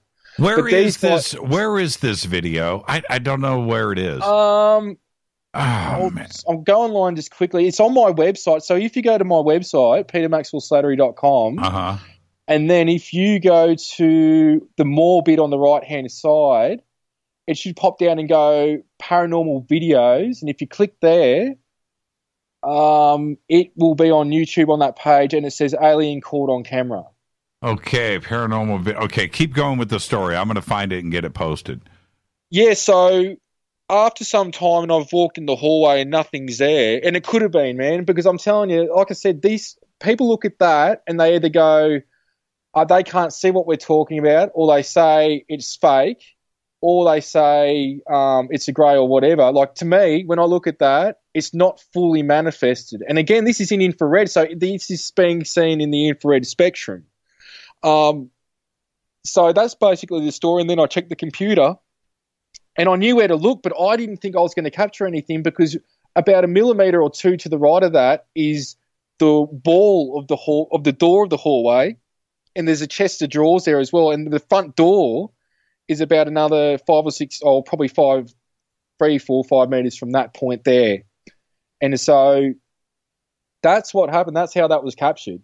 And it was just funny, because when I showed my family, like, I was shocked that I was able to capture this, because like my brother said, he goes, I've been seeing this for years, you've been telling us this for years, and he goes, you finally captured it. And I was just, it is what it is. But, you know, the thing is, people go, it's just a head or something like that. The thing is, these dudes, if you've ever seen one of these beings, I talked about it with Mike Clellan, who's known as the owl dude, you know, the owl researcher and Greys and UFOs. And I've talked to him a few times, and he's a very level-headed researcher, great bloke. He knows this stuff's real. He uses discernment. But he said before how I freaked out when we started talking about baby owls, because baby owls, you know, owls, how they move their neck. Yes. Like like the birds or whatever they are, like owls, just your normal owl in the tree going, ooh, you know, making that noise. How they move their neck is how a lot of the greys, but though I'm saying these dudes were brown, that's how they move their neck. And they've got a lot of weird range of motion that they can do with it. They're not like a human, how they act. And so you can see that sort of captured in this, in how they maneuver and how it's starting around. But it must have known that I had that camera there, or it was knowing that something was going on, because that camera turned itself off. So there's literally, like, I'm not sure how long the video goes for, but it's not long. Basically, I turned that camera on, I sat it on the table. After not long after seeing something a couple of times, the camera turned itself off, and I just hoped to God that I had it on there, and that's what was on it. And now he looks twice, right? Yeah, now the cool thing is, if Jason Gleaves on UFO Only YouTube channel, he did an analysis of this, and if you look at it closely with the filters, you can actually see the dude blink his eye. It's a crazy video, man. Yeah, it's a crazy video. That up.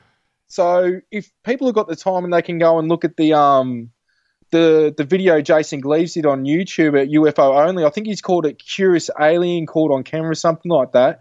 If you look closely at the imagery with the filters and the close-ups he's done, you can see it blink. Yeah, it's gnarly. It's a gnarly video, and I'm glad. I haven't seen it for a while. I'm glad to have finally gone and caught it again. It's exactly as I remember it.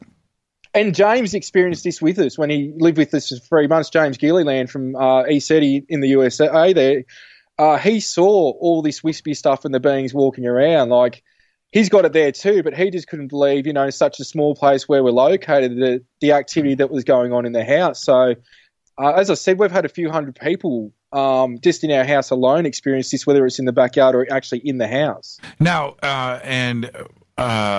you didn't see this in real time. No, I did. It was in my peripheral, but I didn't know if I got it or not, and I couldn't tell what it was. Right. You know, you hear about things about shadow men or grey mist. Sure. You know, like, right. Yeah, it was like that, but it was short, but it was, you could just see it. But as I said, it's like you're walking, and in your peripheral vision, every time I walk past the hallway, I could see something dart back, like something was there that was small. I worked out this was probably around 3.5 foot tall. So I saw it, but I wasn't physically like looking at it. I could see it in my peripheral vision, but I couldn't tell you what it was. That is, it's an amazing video. I do know now who it is. Sorry to cut you off, mate. Oh, no, who is it? It's one of these, like I said, it's one of these brown types of beings from Orion. So it's not a grey, they're brown. Really? He looks like, you really can't see anything more than his eyes and like the side of his head. But plus the video is gray. So there you go. yeah. But the Japanese TV crew from, I think it was Fuji Television, they took that and they looked at it and they could see a part of a body as well with it. And you can, if you really look at it, you can sort of just see like the upper torso sort of thing when it dips out. So, and they analysed it, and they did like I think it was maybe a half an hour special on primetime TV on my wife and I. Yeah, it's an incredible piece of footage. It really, really is. I don't know what you were thinking when you finally saw it. I don't know. Are you scared? I mean, does this scare you, or are you cool with it? I mean, this is something in your house, no doubt. It depends on the being, mate. Like some of it, I've been public. I was sexually abused as a kid. I've dealt with depression. I used to get high in my early career. I haven't touched anything for years. And that was my way of dealing with things. And I'm telling you now, some of these beings, especially like the blue beings, like the blue orbs and the Elohim, it feels like you've had ecstasy when you're around them, and it's just this beautiful, loving vibration. And this dude here that you're seeing here does sort of freak me out. I know these dudes aren't bad, but their vibrational frequency compared to mine, it's sort of like butting heads. But these guys aren't too bad. Then I've dealt with reptilians where it's a different matter again, and then dark energies and entities. But it's just like human beings. Some beings you've got a cool vibe with and you can resonate with and hang out, and then some of them, you're a bit iffy on, or, sometimes it's your own judgment. I wanted to ask, a case-by-case basis. Yeah, and when we come back, I need to take a break, but I do want to, before we get into the videos, you brought up discernment a few times tonight, and I think that is the other big D, right? The other word. A lot of people use it along with disclosure. But I think discernment is just as important, and I like your take on it, certainly with your own research, too, as well. So let's take a break right here. Our guest tonight, Peter Maxwell Slattery. We've got about 3 or 4 videos that we're going to go through for the rest of the show, too, as well. Check out that video. I just posted it right there on Twitter. Our guest tonight, Peter Maxwell Slattery. I'm your host, Jimmy Church. This is Fade to Black. Stay with us.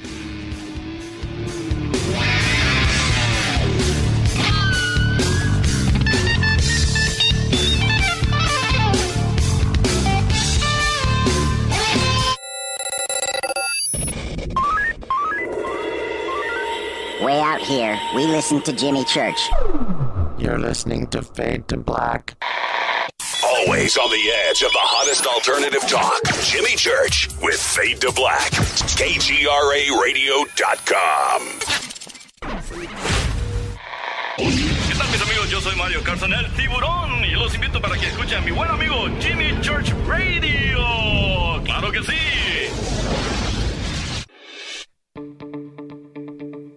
Hurricanes, earthquakes, wildfires. This year we've experienced more than our fair share.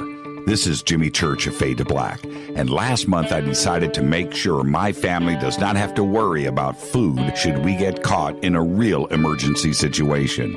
Introducing Numana, a healthy, storable product that tastes so good that you'll want to eat it every day instead of just during those times of duress.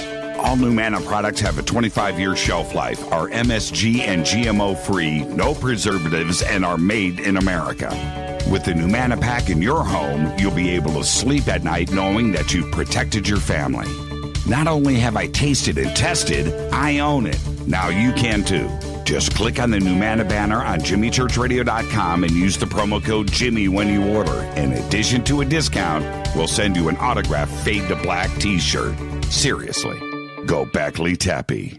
Do you worry a lot? Whether you're a college student, busy professional, parent, or grandparent, ongoing stress and elevated levels of the stress hormone cortisol can rob your memory, your health, and your future. Now you can combat the effects of stress and anxiety while improving your memory and recall at the same time with the dietary supplement Calm and Clever. Studies show that the ingredients in Calm and Clever reduce cortisol by as much as 30% in 1 to 2 weeks. Call 1-800-758-8746 or calmandclever.com.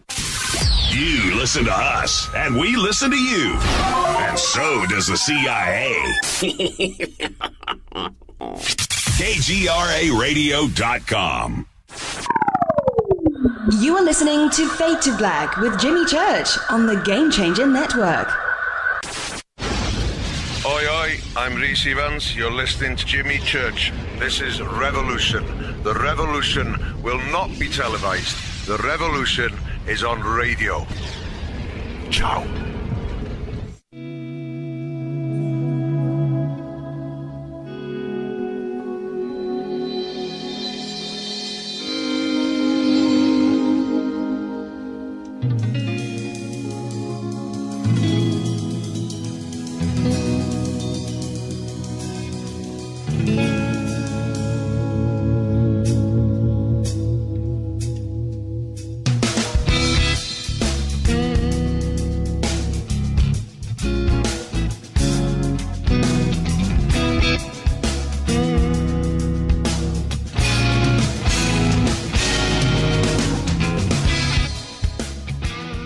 back, Fade to Black. I'm your host, Jimmy Church. Our guest tonight, Peter Maxwell Slattery, live from Australia. ECETI Australia, by the way. And this segment of Fade to Black is proudly brought to you by Numana Food Storage, emergency food storage for you and your family. Just click on the Numana banner right there at jimmychurchradio.com. Promo code is Jimmy. Every order over $100 gets an autographed Fade to Black t-shirt. And Peter, do you have a Fade to Black t-shirt? No, I should have one. What's up with that? I know. I've got to do something about it, Jimmy. Man. Okay, just here, right here. Just send me your address. I'll get it to you tomorrow. Here, awesome. Yeah, hold on. I'm texting you now.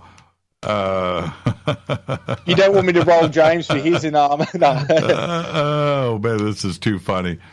Okay, yeah, we're and by the way, everybody, we're talking about James Gilliland at ECETI when we're referencing James throughout the show.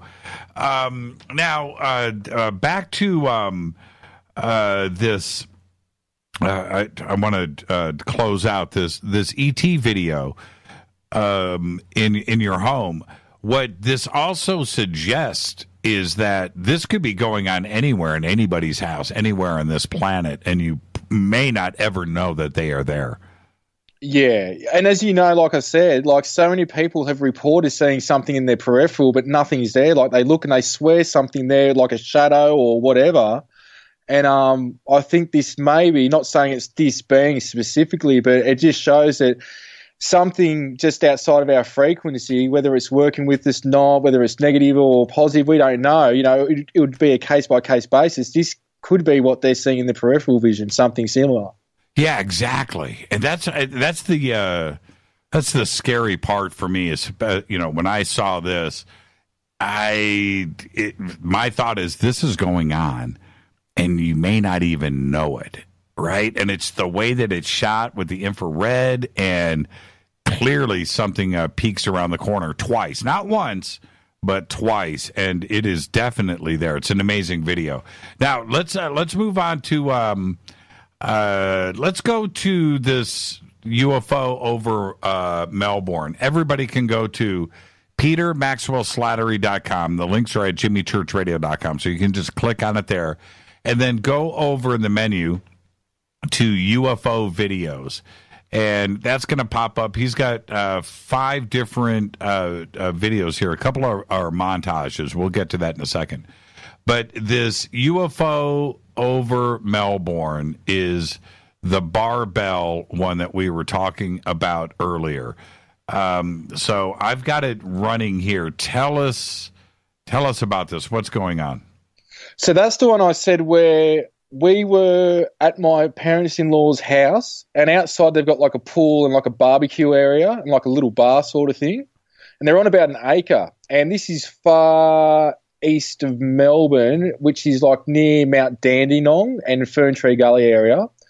And so basically we're all there. Like I said, it was her brother and sisters and their partners and their kids and our kids. And I just looked up and that was there. It was sort of coming over the pool. I don't know. I can't, I'd love to be able to give you a reference for how high up, but look, it was way below the clouds.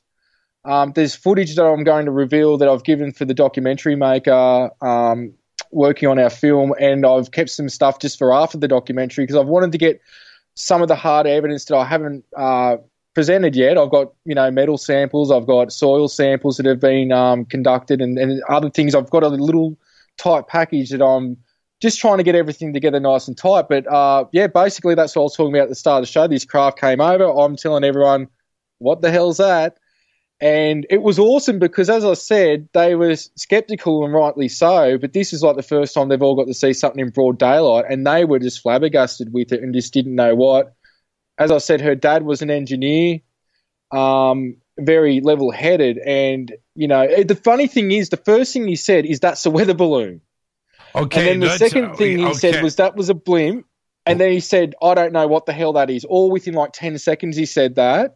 And I've grabbed the camera and pulled it out. Actually, it was in the car about 10 feet, maybe 15 feet away from us, just up the stairs. My car was sitting there and the camera was just sitting there. So I've gone and grabbed the camera.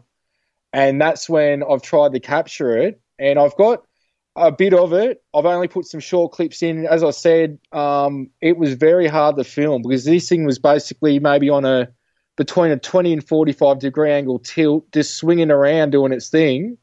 And it would be there, and then it would move like 20, 100 feet in a blink of an eye and be over here. And then it would be back here, and then it would be above you. It was all over the shop.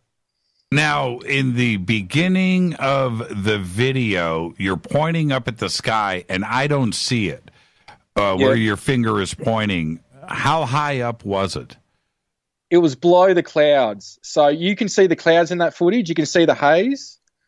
It's below that. Now, what I did show at James's conference, and if I see you, I'm revealing this later with the other stuff because I've just tried to put the best bits that I could see at the time. I couldn't see it, but I've got another bit of footage that's similar to you see me pointing at it, and you can actually see it in the sky, but it's only for like maybe 3 or 4 seconds.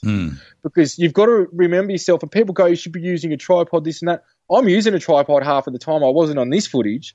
But you've got to remember, people, I'm looking at a tiny viewfinder, and you can't see some things that are tiny sometimes. That's why when you watch my videos, when I zoom up, I try to get a tree as a reference point, something, because it tricks the camera to grab it in the pixels, and then you just zoom as quick as you can on it, because these days the manual setting is just as stupid as the autofocus. It's just the crap these days. It's not like the old cameras or a digital SLR, which I've filmed some stuff with the SLR cameras, but they haven't got the zoom unless you've got these 2,000 millimeter lenses, which I do have.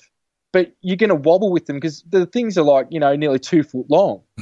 So I've got a lot of different cameras. I've tried different things. But, that thing, it hung around for a few minutes and then it got stationary. And in the footage that I haven't shown it as well, I showed James, he's seen it. It's sitting above the chimney and it's hovering and it's doing all that crazy stuff like tilting and all that. This is why I'm laughing, because some people are so skeptical, and they're rightly so, saying, it's been fake, this and that. But the funny thing is I'm laughing because I got video of it and I just can't wait to show the rest of it, because we've even got it. As I said, it went hollow inside and went like liquid metal and dissolved, and then it reseals itself. It was just crazy. But what happened was, past the chimney a few minutes later, it was stationary, and I was zooming in and out trying everything to film it, and then I just saw it. It just completely imploded on itself and it was gone. It was shot on December 17th, 2017. Were there any other sightings reported on that day? Not that I know of.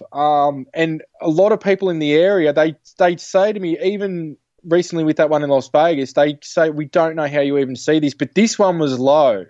And I'd been waiting to hear about reports if anyone else saw this, because as I said, this thing was below the clouds. I reckon at times it could have been, maybe maybe 2,000 feet up. Like, it was low. Speaking of skeptics, Mark from Australia. Do you know Mark Tirana?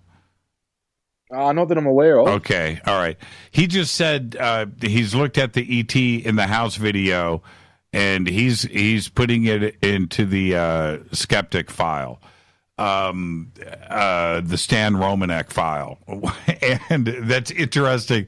I thought the same thing at first, where, Stan had the puppet or whatever in the other shot of the famous ET in the closet, but those never felt real to me. They just, they never did. What do you say to somebody that, like Mark, that is suggesting that this was just, a puppet, or you recreating this? Oh, he's welcome to his opinion. I want people to use discernment, but I'll be the last to convince him otherwise, because I'm living like this. I don't have time to convince people otherwise. They can use their own discernment and do their own work, and I haven't got a problem with him for it. That's what I want people to do. But like I said, I'll be the last to go, it's not like I'm going to yell at you and tear you down and go, you've got to believe me. We need to be logical, and we need to be able to talk about things like this. Well, I did with you earlier today. I'll tell the audience right now, Peter and I were talking. I said, hey, man, that kind of looks like a Mylar balloon. I mean, I went straight there with Peter, and he's like, well, okay, that's fine. But I just wanted to pass that on. Fellow Australian, that that I'm reading these other comments. Mark, he helps keep the sandbox centered, or he thinks he does. So there you go. The 2018 craft over Italy. This is another video that, okay, well, I'm going to let you take over from here. 19 minutes of footage condensed down to nearly 3 minutes. Yeah, like we're talking 64 gig, a card almost full. It would have been about 62, 63 gig in 4K. And we had three cameras set up, but two of them were manned by Japanese TV crew. So what happened was they flew my wife over and I to go to Italy to do TV for Japanese TV with an experiencer over there. Long story short, they wanted them as like a show thing to call in the beings and the crafts in the middle of the day. Look, that's possible, but like I say to people, it's more like calling up a friend. If something's going to happen, it's going to happen. You put out the thought. They're not a dog on anyone's leash, you know. And the large majority of this stuff, even my wife can tell you, when I get called, I get a telepathic thought and I walk out the door and they're there. Like, that's how it works most of the time. But I said to them, they're not going to show up. I think I said something like maybe a little bit past 6:30 tonight in that direction, and we have to be out on the road down there looking that way. I said they're going to rock up. So what you see in that footage is exactly what happened when I said it was going to happen, where it was meant to happen, and it went for about 20 minutes. And I don't know if I think I did get it in the footage, but I don't think it's shown on that video. Before the craft leaves, there's two stars and it goes up and forms a triangle, and then the craft where it's sitting there, the dot that's actually the craft, not these other two stars, it just blinks out. But you can see the crazy maneuvers and power ups. Crazy like this thing's maneuvers. Going back and forth on Yes. itself, jumping like a kilometer in a second. Yes. It is. And what's really amazing about this footage is you've got the tree right there in the foreground, so you can use it to check out its movement and how it is. It's zigzagging. It's all over the place. Yeah. Now it was crazy. Now it with your naked eye. It appears that it also turns green. When it first came in, it was blue, like emerald, like it was like a crazy blue, and you could hear me. And then it turned green. I'm like, it's green, and then it just turned into a golden light, right? Like a massive golden light, and the light, like I'm telling you, we thought it was going to land. And we're screaming, and the thing went to, like, imagine getting your fist and putting it in front of you. It went from, like, the end of a pen to the size of your fist, and it did that multiple times on and off. And it would do 90-degree angle turns, and a lot of it is similar but not the same. You know, Michael Lee Hill, the stuff that he got over Lake Erie, because I've talked to Michael a few times, and it's similar to what he caught over Lake Erie that they had on UFO Hunters, but just different. It's a little different, but just the leaps in terms of different distance it's going in like a second is just unbelievable. And we were just so happy that this was shown to the Japanese people, and it was exactly where and when I said it was going to be, and it was just amazing. Yeah, with you guys waving your arms when the camera pulls back and you see how big it got. I could, when you say it almost landed, it looks like that's what was about to happen. Yeah. This is it was crazy. This is a very impressive video. We were talking about it earlier today. I mean, it is just really, really, really cool. And so this was, wow. Watch it when it shoots back to the trees, when it goes from left to right, and then it just stops, and it really powers up. And then at the end of the video, this is what I wanted to ask you. At the end of the video, it shoots off to the left at a pretty quick. Well, it's still there. Like I said, that was just like a 3-minute clip out of 20 minutes. Right. And but you really have to point out where it is when it actually blinked out on the footage, which I didn't put up with it. I don't think it went with that. Like you see it exit, like you said, but when it actually left, like when we were standing there and we saw it leave, like I said, it went up to another 2 stars and formed a triangle and it just blinked out. You can just see that in camera. Some people have said, have you seen the other crafts, this and that? They're not other crafts in that footage. They're the stars. And you can use even those stars in the trees as a reference point to see the crazy stuff this thing was doing. Yeah, you can see it clearly. This is a very, very impressive video. Very similar to some of the sightings that I have had personally. And I just see this and I know that this actually happened because I've seen the exact same thing. And I can't explain it. I still don't know what I saw, Peter. Yep. This is an incredible video. And I love also with the fence here, too, as well. See, this is, and I've said this, I want to go back to your point. When these are low and they go up and just position themselves in the sky, you would never know that it was there. You would just think it was a star. You would have to see it move in order. And I'm talking about somebody that's not even looking for UFOs, right? They don't even believe in UFOs, and they're looking up at the sky, and you see something that's positioned there. It's disguising itself and sitting there like a star. You would never look twice. Exactly. You just, it's a light in the sky, you know what I mean? And until you see it do, you see this light and it starts to move and do anything, you wouldn't think any other way, It's just there in plain sight. Now, let's go to, let me see if, no, okay, I don't want to do this one yet. I want to do the UFO over Las Vegas, and I believe this is in the, no, okay, I lost it. Where's the UFO over Las Vegas? Is that on your homepage? Yeah, that will be on the homepage, yeah. Usually the latest video that I capture, I put up there. Here it is. Got it. Okay, everybody go to the homepage. Latest video from Peter is right here. And this was shot 2 weeks ago, 10 days ago. No, about it. Probably, yeah, it was maybe last week or something. I think it was last week when I was in Vegas. Okay, take us through this.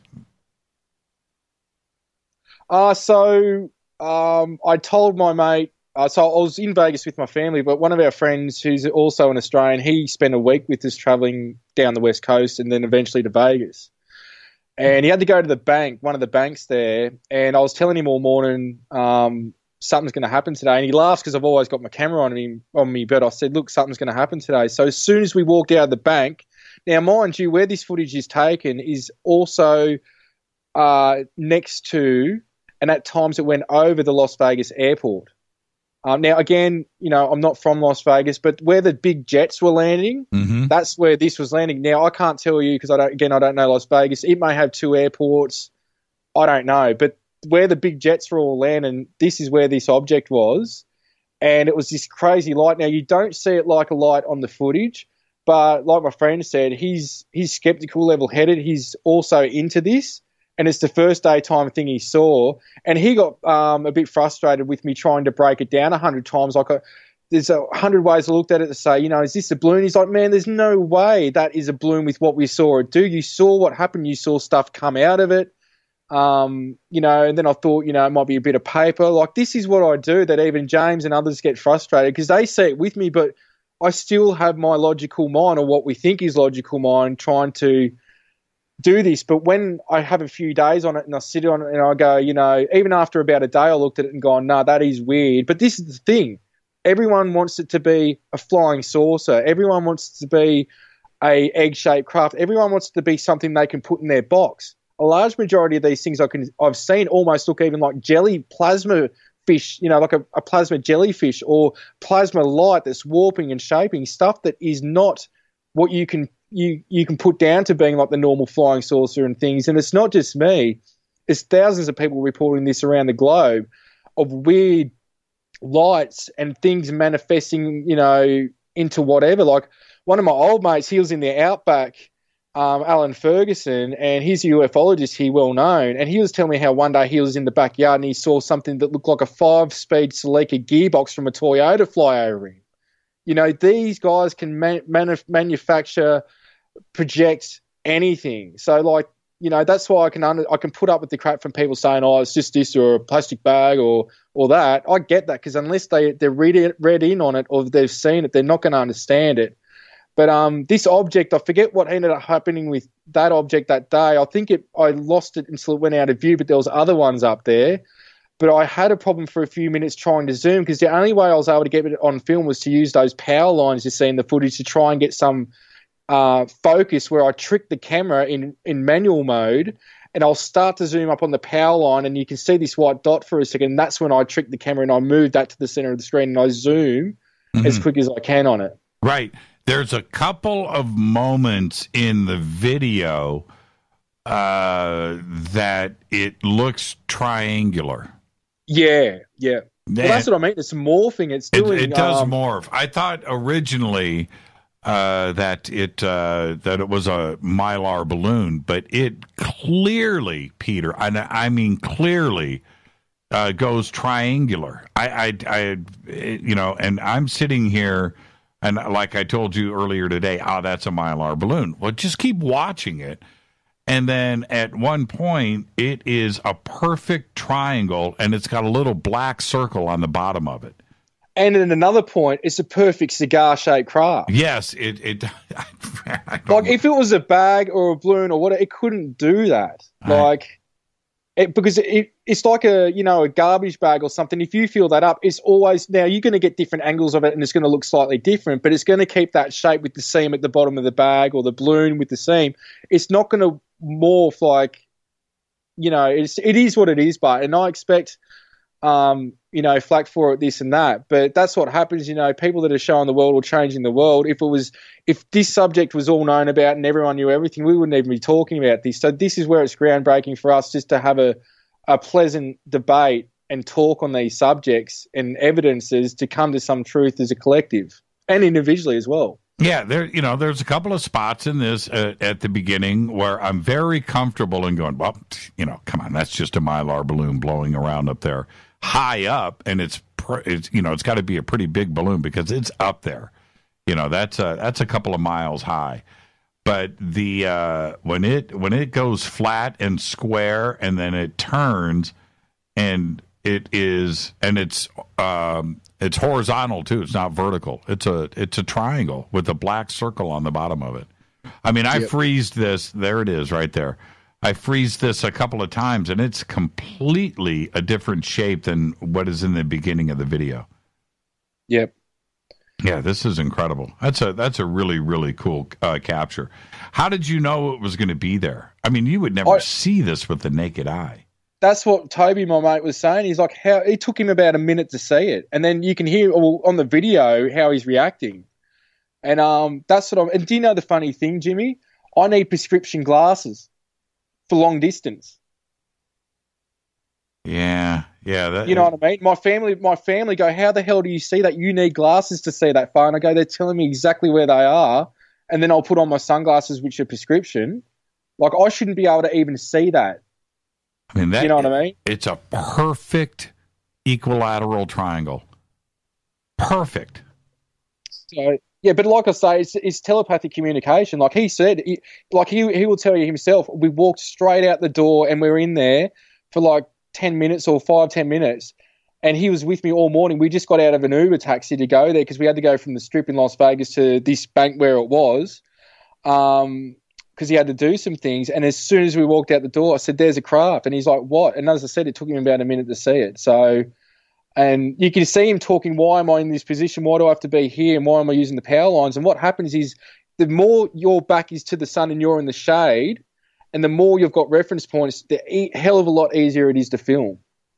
We're going to take a break right here. When we come back, I'm going to go through some of this compilation stuff that you've got, multiple craft in these, and we're going to go through that. But also, I want to talk about how you do your night vision, day vision, and how you communicate and pull these in, because that is something that is going on. I have my own method, which everybody's well familiar with, which is called just be loud and happy. That's the way I do it. Yeah, exactly. We'll talk about how you do it next. This is Peter Maxwell Slattery and Fade to Black. Stay with us.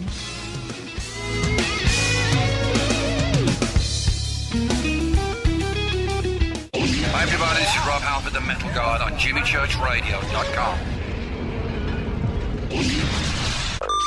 This is KGRA Digital Broadcasting Station. Salt Lake City, Utah. Van Buren, Arkansas. Okay, nurse, let's get this man to the ER stat. Right away, doctor. We see this every day. Heart attack or angina pain due to blocked and clogged arteries. Chelation can remove obstructions or blockages from arteries and help avoid painful and expensive surgery. Now there's Angioprim. It's a liquid oral chelation product that you take with juice. You start to feel the results fast. Angioprim increases blood flow all over the body, and that means more energy and strength to take on the day with less aches and pains. 60 years of research has gone into chelation, and Angioprim is the result. A safe and easy way to unblock your veins and arteries from buildup that slow circulation. Paging Dr. Jones. Please report to the emergency room right away. Log on now for a special radio offer from Angioprim. That's angioprim.com/radio. ANGIOPRIM. Angioprim.com/radio or call 877-882-7221. That's 877-882-7221. So, you love talk radio? Then you'll love TalkStreamLive.com. TalkStream Live is always on, 24/7 with the best streaming talk shows. Find your favorite talkers and discover some new ones. It's free, readily available online or on the smartphone or tablet. Finding your favorite talk shows all in one place has gotten a whole lot easier. Just go to TalkStreamLive.com. Be sure to download the free apps from Google Play or the iTunes App Store. Your contact for current news and trending topics. KGRARadio.com. What can I say about the most popular tea on the internet? And what do customers say about Life Change Tea at GetTheTea.com? A lot. But by federal law, we at GetTheTea.com cannot make claims to how this product can enhance your health. We cannot even post our testimonies without being in compliance. So how do we get past the hump? Try our products at GetTheTea.com and see for yourself. You can send us a testimony, but we just can't post it. Bummer. Our products are GMO-free and organic. We pride ourselves in being the best we can be, and we urge you to take charge of your health. We're 11 years strong, and many of our customers have shared their successes with friends and family. Protect your colon. Log on to GetTheTea.com. That's GetTheTea.com. GetTheTea.com. GetTheTea.com.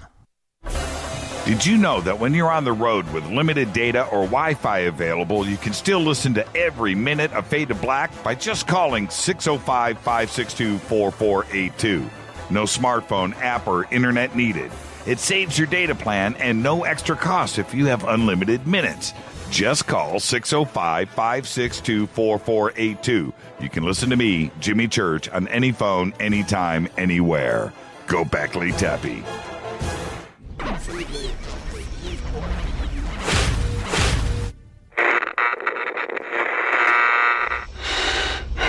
You want to know a secret? I love ponies. I really love ponies. I'm serious. I couldn't stay sane without ponies to brush. Why Fade to Black? Because you never got that pony. Damn it. This is Fade to Black with Jimmy Church on the Game Changer Radio Network and KGRA, the Global Radio Alliance.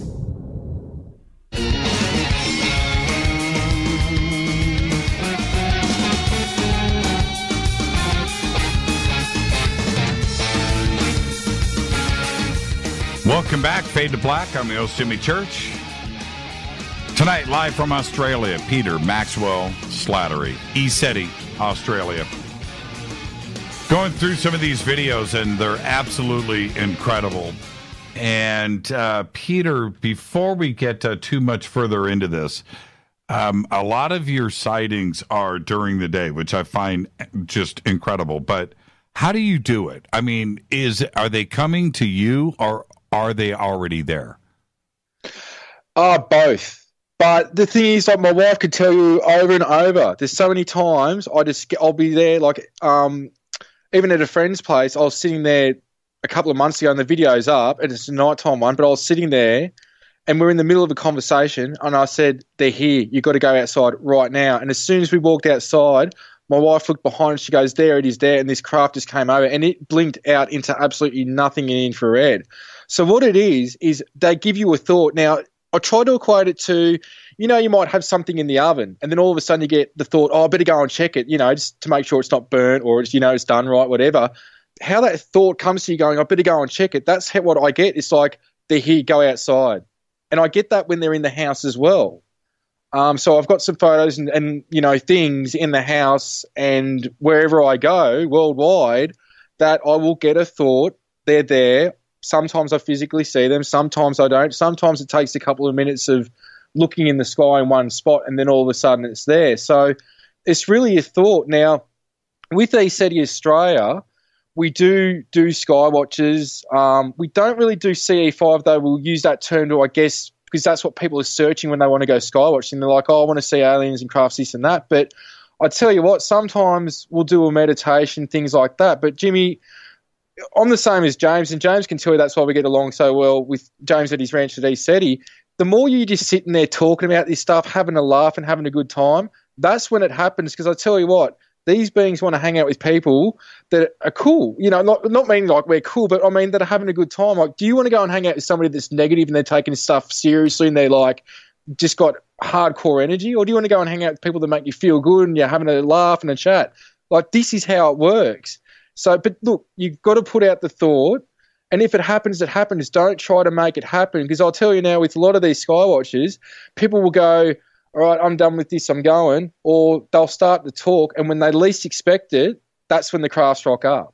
So you're right. You know, you're right. And I've got a loud voice, and I've got a problem with that. And it's the way that it is. Nothing's going to change.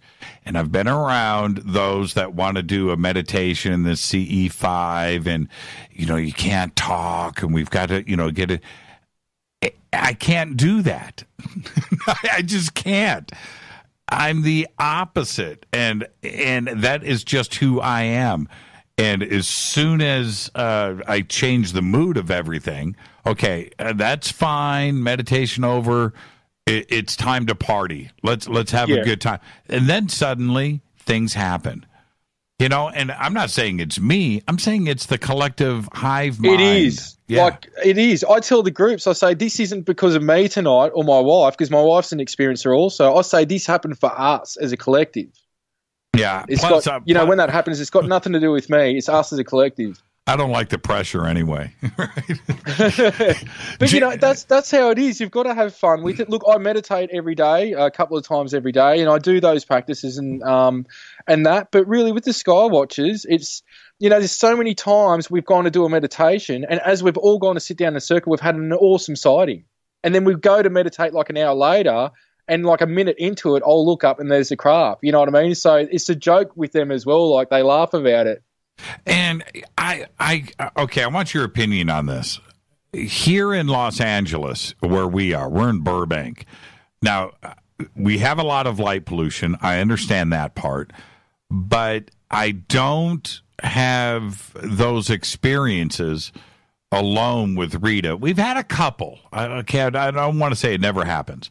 But when you get together out in the desert without light pollution and you've got a group of people, you know, 20, 30, 40, 50, 100, for some reason things happen. And why? Is it because E.T. knows that we are there? And I'm being serious, too. I don't want to be cavalier about this. Oh, they know. They'll be working and guiding with you even when you get there, and you'll think it's your thought that we've got to be sitting here, this is how we're going to do it. They'll be helping you orchestrate this. And it will be through your thoughts. Like, as I said at the start of the show, every single person on the planet is an experiencer, whether they realize it or not. And like 99.9% of the time, they're helping you and guiding you just through thoughts that aren't yours, but they will use your thoughts to appear that way. So, you know, the other thing is too, in denser areas and in cities, they can be there, but you're not going to notice light, whether it's light pollution or the size of the craft or the orb or whatever. But, you know, it's got a range of different things. But when you're out of town and you're out of radio frequencies and things like that, it's easier for their vibration to come through because, you know, some people's energies is just like an illness to them. They just can't do it. And when you've got that in the cities, it can be a lot harder, though they do come through, as you know, with mass sightings. And again, I live on the outer edge of Melbourne, and I'm getting more stuff during the day than nighttime stuff. So it just doesn't matter, but it'll happen anywhere. But when you've got that group collective consciousness doing it and you're setting the intention, you know, especially when you're out and there's no light pollution, it can really amplify things. How many people do you get together with ECETI Australia, and how often? We have a lot of people return, so we only do it from maybe like October through to January, February, March, maybe March, April. So just, you know, 5, 6, 7 months, depending on the year and the weather. Because otherwise, where we are, it gets pretty cold and we've got snow near us, so it can get really cold. And, you know, I start it in the daytime in the afternoon, and we have daytime sightings during it as well. And the reason I do that is because I want people to have the opportunity to experience the daytime sighting as well as the nighttime sighting, so they can do it. Then they can go within their heart and it's what are you feeling when you see this? Because it's got a lot to do with that as well. As weird as it sounds to some people, you know, some people just really get a connection with the craft. Sometimes, like with me, sometimes when I'm filming the craft, I'm inside the craft, whether that's a telepathic link with the beings on the craft and I'm perceiving me through their eyes, or whether I've bilocated on there, or whether it's another facet of me on that craft. These are the types of things that happen, and I warn people with this because a lot of people aren't experienced as they think that when they come to these sky watches, and when they leave, things start to happen for them, and I warn them that you've got to be prepared because it's like having the red pill. You can't go back. No, you can't. You cannot. You cannot do it. The first, I've told the story too many times, Peter, but the first time that Rita and I, because Rita and I have had our sightings together. Okay, so we've shared those. But the first time that we fired up the night vision and we're out, that's when we had a very famous sighting that night. But Rita and I walked away changed. I mean, that was something, you're absolutely right. That is a red pill moment. That is a real life epiphany when you see that for the first time because you've never seen it before, right? And this is going on in the sky above you. And unless you're looking for it and have that intention, you're never going to see it. And there are hundreds of millions of people in the United States that aren't looking to the skies. And I know from my experiences, it's going on right now. It's going on right now as you and I are sitting here talking. Definitely. It's happening all the time. And, you know, that's all people got to do is look up and set the intention, and soon enough they'll see something.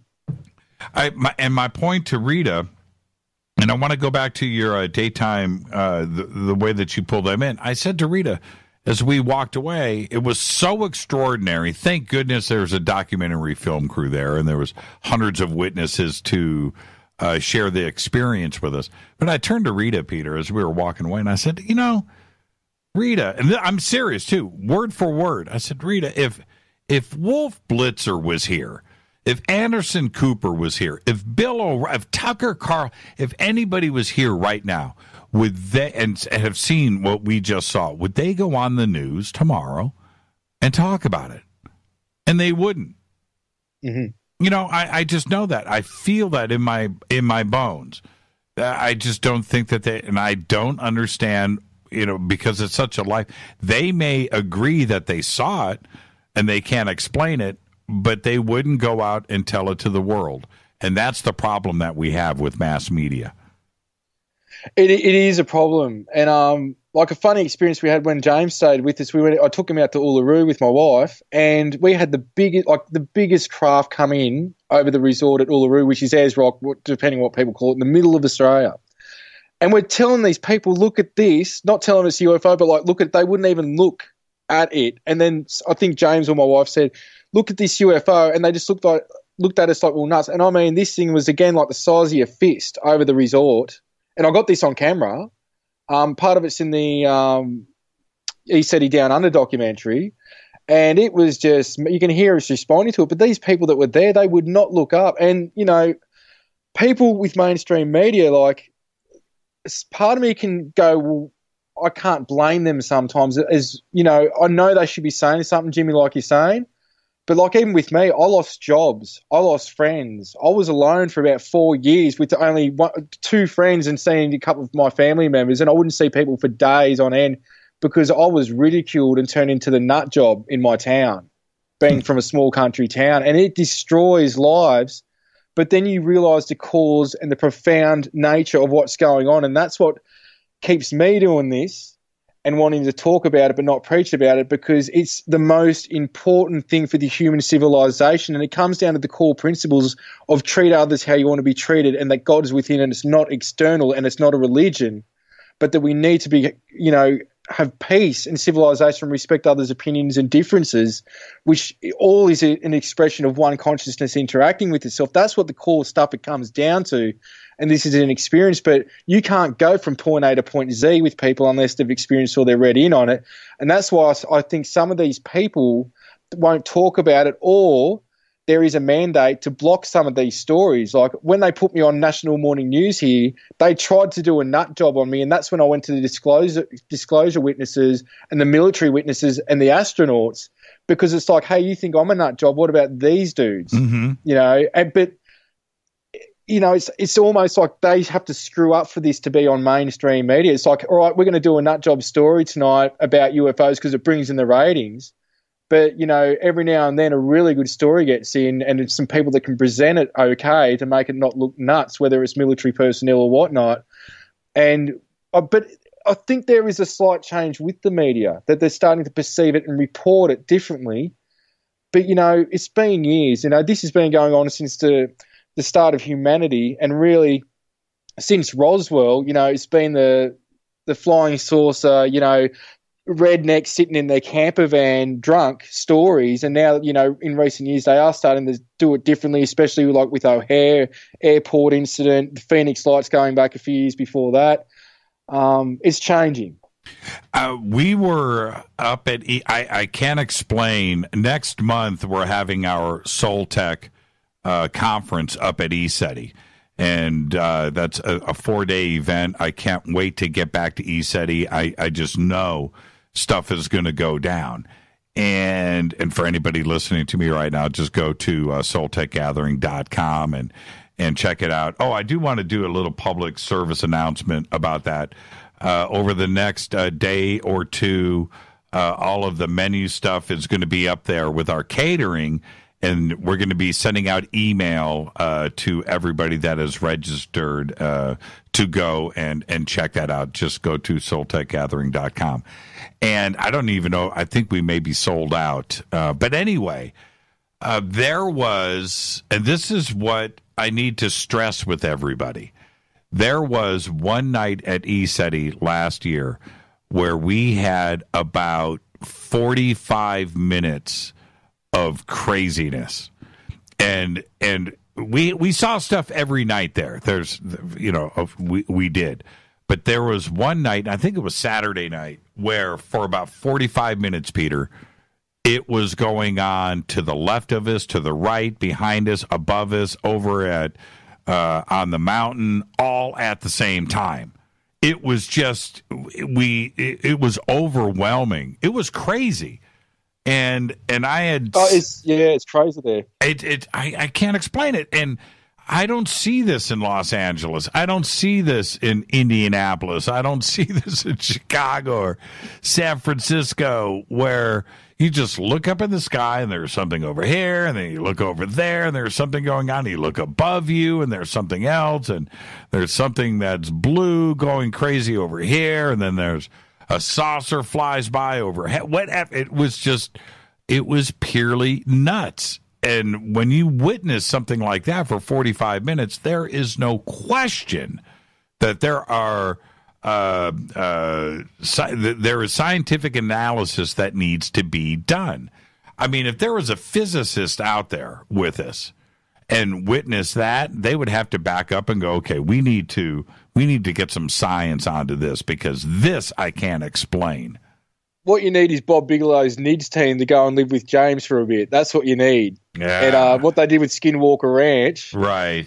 And have open findings and everything on the reports too, because and James said, what he was seeing over here was just as crazy as the ranch. Like, we were over there just for a week recently, and again, every night. Like, I've been at James's where I'm fiddling with my camera trying to get it, and right over the cathedral hall where they hold the conferences was a flying saucer, like in broad daylight, probably like 10 in the morning. And this thing just hovered over, and like it's gone behind the trees, and I've ran towards where I think like the goats are, and he's got one of the old pickups out there, like it's just sitting in a paddock sort of thing. Right. I couldn't see it, but like that was just, I've seen the daytime stuff, I've seen the beings fully manifested there. You may have seen the footage I got of a craft flying out of the middle of the mountain I got there. Like there's a doorway there, and a lot of people will go, it's hikers, this and that. I filmed a craft come out of that light and leave, like, we experienced that all the time over there. I've seen the footage, and I still can't. That footage is pretty incredible, and I've seen some amazing stuff up at ECETI, not only personally, but other footage from there over the years. That footage of the craft taking off from the center of the mountain that you shot, I can't. I've got real difficulty in that, trying to debunk it in my own mind. I can't do it. That's an incredible. What time of night was that? Oh, it was probably just to be honest, I reckon it would have been between, when it just starts to get dark there, where you can get the night vision device out. So just say maybe 10 or a little bit later. Right. Probably, I reckon that may have been between like 10 and 11 at night. Now, it also looked to me, nobody told me about this. I haven't had somebody sit down and do a play-by-play with me. It looked to me like, might be explaining this wrong, like the military was involved, right? Did it look that way to you? Was there military craft or maybe helicopters that were there looking at this craft as it took off? I don't know. Like, I didn't see that. Now, the thing is, I've seen some military activity there. The first day I rocked up to James is when I rocked up on his doorstep with my wife and said, I don't know why I'm here, but I've got to be here. And me and James just hit it off straight away. It was really weird. But that day when I drove up his driveway, we had a black helicopter probably like maybe 100 feet it was pretty high up, but it was right above our car the whole way up the driveway. And you know how long his driveway is?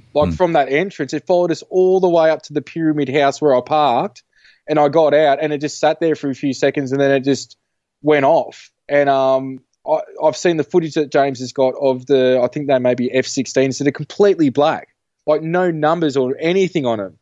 I've had a number of black helicopter sightings there. He actually showed me footage when I was there, which I hadn't seen previously.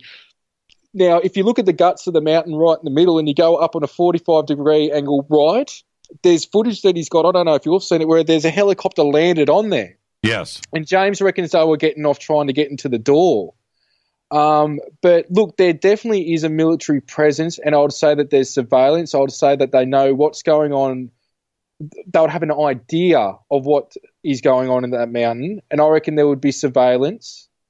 Well, that's going back. Well, going back to your footage of the craft taking off, what appeared to me to be in the center of the mountain, where there is nothing but that's a glacier wall, right? That's like an ice of miles high. Or lava wall, something like that. Yeah, right.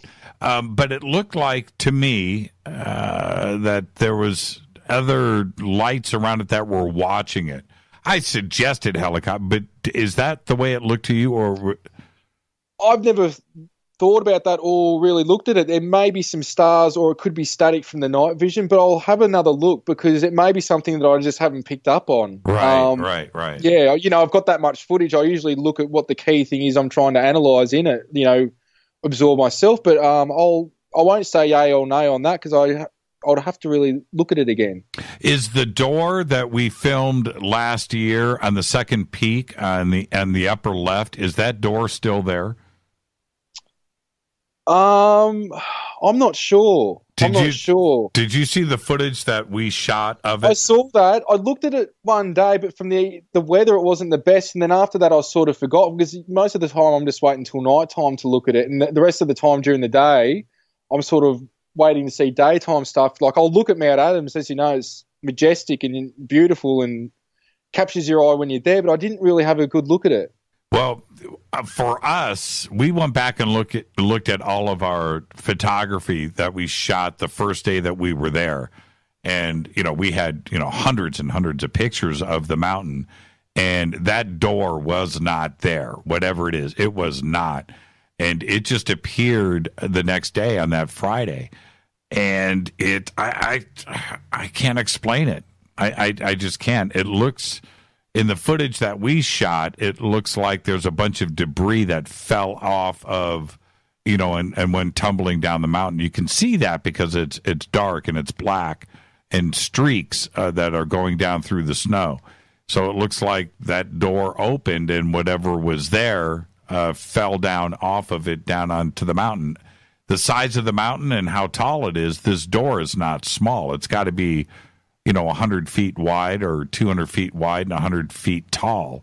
And it's very big. And it was just there for the rest of the time until we left. I couldn't take my eyes off of it. Yeah, well, it doesn't surprise me. I can remember when you were breaking that story, checking it out, but it doesn't surprise me with the stuff I've experienced there and what I've seen happen with that mountain. It's just something that really... Like, you might have got a bit of crap for that, and I get stuff as well, because they're like, it's just this or that or whatever. But you've got to go there, like anything, you can't be just an armchair researcher and sit down and actually have a valid opinion until you either investigate or go to the spot, because, like James says, it's not about him. He just seems to be holding the space and facilitating a space that people can heal, experience these things. And, that's what James does. Like, anybody that knows him knows the integrity and the discernment that he uses. But, people will call him a nut job, or you or I or whoever. But when you go there, and if you just take out what you think's going on and go, all right, I'm going to start from a blank slate, soon enough you will see something trippy. Oh, that place that's the place to go trip. There's no doubt about it. No doubt. The point for me when we went through the experiences that we did up at ECETI, I can't explain it, but I can compare it to other things that I have done. And after ECETI, where we were watching lights on that mountain for 4 straight nights that I can't explain. And when you see it during the day and you can clearly see that it is ice-covered slopes. When you see it at night, those same areas with these lights on it doesn't make any sense. And then, right after that, a month later, we were at Mount Shasta. Again, not that far away from Mount Adams, number 1. But number 2, same structure, volcano, ice, around it, white mountain. I didn't see one single light on that mountain at Mount Shasta like we saw at ECETI on Mount Adams. Mount Adams was like a bleeping Christmas tree at night. Yeah. Yeah, and we experienced that recently too, because I filmed some stuff at Mount Shasta recently, but I didn't see one light on the mountain either. No, not a one. And so that's what I'm just trying to compare 2 different mountains in the same area. One is doing one thing and the other is not. And so I don't know. I don't know what's going on at Mount Adams, but there is clearly, when you have, blue, red, yellow, green lights scattered across the mountain like that, where it's not snowmobile. And that's the other thing. When skeptics or debunkers are going to come in and go, dude, man, that's mountain climbers. Those are snowmobiles. And then you look at it during the day and you're like, no, it's not. Man, I've talked to so many people when I've been at the ranch and they've gone to drive up there and they've gone, I don't know what it is, because I went up there and they've got to near the areas and they've gone through the terrain trying to debunk it, and they end up just saying, look, I don't know what it is then, because they said, I've gone up there, I've driven up there for the day. Like, I've met handfuls of people that have said that to me. So it's cool because, then again, what it is people are going to investigate it, and they just go, no, it can't be this, it can't be that, it can't be that. Either it's crafts and stuff and James telling the truth, or who knows what it is, but they can't explain it. So it's definitely going on. Yeah, we photographed so much stuff. I went back and looked at a couple. I've got one great shot of the mountain. Just taking pictures of the mountain and going back. And what I would do, Peter, is I would take like 5 shots in a row because I wanted one in focus, right? So I just go click, click, click, click, click, right in a row. And then in one of these frames, I have got, and it's miles and miles away. The mountain is 14 miles away, and I got a beautiful black saucer just cruising right at the top of the mountain. And I'm looking at the size of the mountain, and I'm looking at this picture. I'm looking at the images before and after this, where this craft is. And it's there. I can't explain it. It's about a minute apart. I want to clarify that. You can look at the timestamp. It's about a minute apart, but it's there. And people have to remember too, Kenneth Arnold saw those 9 V-shaped objects land on the western slopes of Mount Adams going back. I think that was even 1947. So, and the Native Americans had talked about it before that. So it's got a huge history. Yeah, most forget about that. They compare, when they think of Kenneth Arnold, they're thinking of Seattle. That was between Mount Rainier and Mount Adams. Yep. And yeah, exactly. Right there. It's unbelievable. Something's going on. I can't wait. We're going to be there in 2 weeks. 2 weeks, man. I'm going to be at Mount Adams with all of the Fadernauts. It's going to be amazing. It's too bad we just missed you up there. Did you see anything else? Any Bigfoot? Yeah, I filmed a heap of stuff. I just put a few things up on the ECETI Australia YouTube channel. There's probably like 5 videos I put up with multiple crafts in each one. But yeah, like everywhere we went in America, it was crazy. But again, it was every night at James's, it was just mental like it always is. There's orbs. I've even in the past captured a lot of orbs and flashes of light down low about 2-3 feet off the ground in the Field of Dreams. Yep. That cannot explain. I've captured a lot of crazy stuff there. So I don't know what it is about that. Open. Yeah, you bring up something that I don't mention too often, but the Field of Dreams and orbs, because I had my orb sighting there.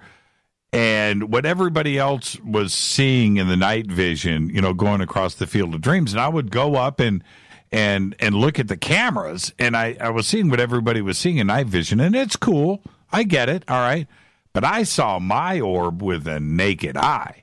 Yeah, that's and that's the stuff that I'm talking about with you. Look, there is some stuff, dust particles, this and that, and then you got the wispy stuff, which a lot of that could be the wispy stuff. I think it's a mixture of things because I definitely see the wispy stuff too. I've seen tornadoes and filmed tornadoes of orbs. They're like wispy, smoky balls. But the stuff you're talking about, it's almost like a red light. On your television, the red light when you turn on the TV. Mm-hmm. That's the sort of stuff that I'm talking about when I say I see orbs. They're like lights emanating stuff, and I've seen a lot of that at the ranch as well as wherever I go. So I know what you mean by orb. You're talking about an actual light. Yeah, what we saw this all the way at the back of the Field of Dreams, Peter, all the way at the tree line in the back. Yeah, in the background, yeah. Right. I'm sitting in a chair. There's 100 people to my left. I'm all the way at the end, right? And I'm sitting there. It's about 11 o'clock at night, and I'm just looking across the Field of Dreams, just looking at Mount Adams. And this gray, and it was 2D. It was flat. Okay, it wasn't circular. And out behind this big tall pine tree comes this gray orb, and it flies up behind the tree, comes down into the Field of Dreams, and grows to 30, 40 feet tall. Mm-hmm. And it's flat and it's round, but it's like a coin. Right? 2D. I know what you're saying now, yeah. Right? Yep. And it's sitting out there, and I'm like, wow. And I kind of rubbed my eyes a little bit. I thought I had a floaty in my eyes. And I'm just kind of looking at it, and I thought, wow. Right? And right as I'm looking at it, this lady behind me, Peter, goes, is anybody else looking at that gray orb out there? And I turned around and I said, you mean this bleep is real? And everybody starts laughing. And I turn around and I'm looking at it again. It's still there. And everybody now is talking about it. I can hear everybody murmuring, check out that gray orb. Check it out. Check it out. Check it out. And I just stared at it till it just kind of phased away. But it was there. I don't care what people say. I do not. Peter, I just don't. Yeah, and I'm at the same point, and that's what I mean. You know how I was saying earlier, like, this stuff is not what people think. Like, yes, there's the physical stuff and the nuts and bolts, but then there's weird stuff like you're describing, and that's really a majority of it. It's just stuff that you're trying to process going, am I really seeing this? Well, I also I have a hard problem trying to figure out what it is, right? Is it energy? Is it a spirit? Is it is it somebody's dead soul that's just coming back to hang out with us? I don't know. Is it E.T.? I don't know. It's an Indian reservation. It's magic. There's that.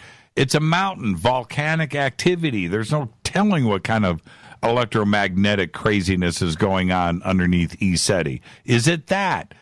I don't know. Is it somebody winking at us and just telling us hello? I don't know. All I know is what I saw was real, and it was 2D. It was flat, like a Mario Brothers 2D game. I don't know. Yeah, and I see stuff like that when I'm in some dimensions or when I'm on crafts and I've seen beings manifest that they almost look like a cartoon. But that's them coming from these other vibrations and realities coming into ours, and that's sometimes what you describe. It does not surprise me because I've seen similar things when you're talking about 2D. It's really weird how this stuff is. It's just, this is the real weird stuff that I wish people were talking about years ago, because a lot of this stuff people won't go into because they're like, I've told you about this experience, but I didn't tell you the really trippy thing that happened during the experience because I didn't think you'd believe me because it's just not what you'd normally hear, in an experience. So this is where it's great that everyone's sharing, especially you're sharing and got a format for people to share this, because this way we're all learning. Well, and for me, Peter, and I really want to stress this, as crazy as it is, I'm glad that it wasn't this orb. I'm calling it an orb, but it wasn't an orb. It was flat. It wasn't a sphere, and it wasn't lit up. This was gray, like the color gray at night, coming out and just sitting out at the back of the field. Now, as crazy as it sounds, that I can only describe exactly what it was. Yeah. And I'm happy that I can describe it that way, as opposed to it was an orb, it was round, it just came down, it lit up. Okay, well, now we're talking about Wizard of Oz stuff or whatever. But this was 2D. It was flat. Yep. It was flat. I can't describe it any other way than that. And you can either believe me or not. It doesn't change the experience. And I'm just glad that there were so many other people there that were seeing the same thing.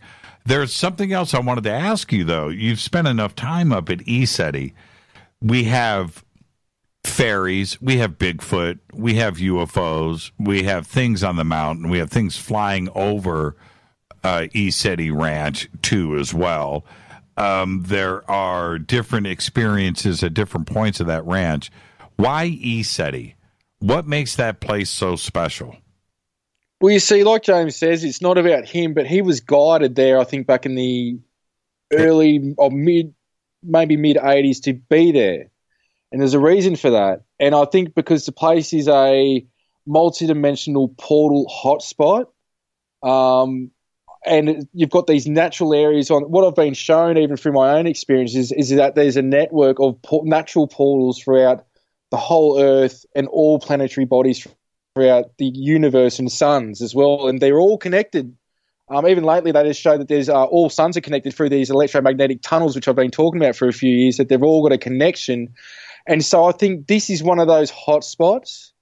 I think James would probably realise this, though he wouldn't talk about it. I believe he's a guardian, like a physical guardian of that hot spot to hold space for people to be able to have their own experiences, as well. So, and I think the beings know James's intention there and why he's doing what he's doing, and help with the clearings and certain things. And of course, he's got his own crew that help with that. But I think that's what's going on at Mount Adams. I think it's a galactic, multidimensional, universal portal, and all this is going on. And that's definitely one of it. But again, James is there, I believe, because he's been sent there. I found it, Peter, exhausting. It was too much. It was just like too much all the time going on. It was just, I couldn't. At some point, it's like Disneyland. You go and you do all of that. And, you get to the end of the day, and you're like, man, I just need to get in the car and go home. It's too much, and that's what I experienced with ECETI. There was one profound experience after another. From the time that we got up until we went to bed, there was something happening all day long, and they weren't all the same things. It was just like you would go from one spot of the ranch to another. You're with another group of friends. You're talking, and something happens. You go to another part of the ranch. You have lunch. You do this, and something else happens. It was almost overwhelming. Yeah, it definitely is. And that's the thing, like just your consciousness, your body, your energy field, your life field, your aura, whatever people want to call it, like that's just constantly, it's not being drained. But when you're not used to it and you're in a spot like that, like a lot of people drive on the property and they can't even stay there. They've got to go. They've got no idea why. There's all this stuff going on there that it is very draining. And at the same time, you're trying to absorb all this, especially if you're new to it. Even if you're not new to it, you're still trying to absorb the energies when you're there and not be drained too much from it. So it sounds like we've got a helicopter circle in the house right now as well.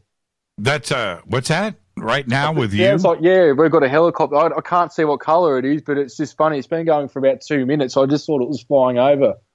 But you're out there in the middle of nowhere, right? Small town? We're on the outskirts of the city. About 3 minutes away, it's all country. But it's about a 40-minute drive to get near the city. How common is it for a helicopter to be over your house? I've filmed a lot, like probably nearly 40 black helicopters, military-type ones around the house before, and camo ones. So for me, it's sort of wherever I go, but it sounds like it's gone now, but that's just a bit weird. So yeah. Out here in Burbank, where we are, it's 24 hours a day. I mean, there's nothing but activity going on. Has nothing to do with UFOs and everything to do with crime. But what do you suggest? I mean, for me, I didn't know what to expect with ECETI, and I was blindsided by a lot of it. What do you suggest for a newbie? I'm not a newbie now. But how do you tone it down and maybe absorb? Look, I just think, go there, maybe take a camera there with you, have some fun. Don't be really serious because, look, being serious and even being arrogant and having an ego can block a lot of things from even happening in your presence. Mm-hmm. But look, go on the Skyfield, meet some people, have a talk. And when you least expect it, things are bound to happen out there. Like, it's a guaranteed thing that stuff will happen out there. But don't think people are nuts and just be open to listen to stories and learn, because that's when you'll start to, you'll learn and you will start to experience things. So, I know, like I had a mate that who was a geneticist for the government here, and he went to James's. This is before I met him, and he said there was some lady there going on about fairies and. He's an experiencer, but he thought, this was a load of crap. And he says, no word of a lie, Pete. He goes, I'm out there, and it was near the pond area, I think it was, where he's got that little pond with the boat in it and the eagle's nest. Yep. And he said, I friggin' saw, like, a gnome and fairies out there. Like, I saw it, and he goes, like, winked at me and walked off into nothingness. And this guy's, like, as level-headed as he can get. And he goes, I felt bad after that because I was calling this lady, like, he thought she was nuts, but he saw it and he's like, this stuff's real. Like, he knew the crafts are real. And, that's where you've just got to be open and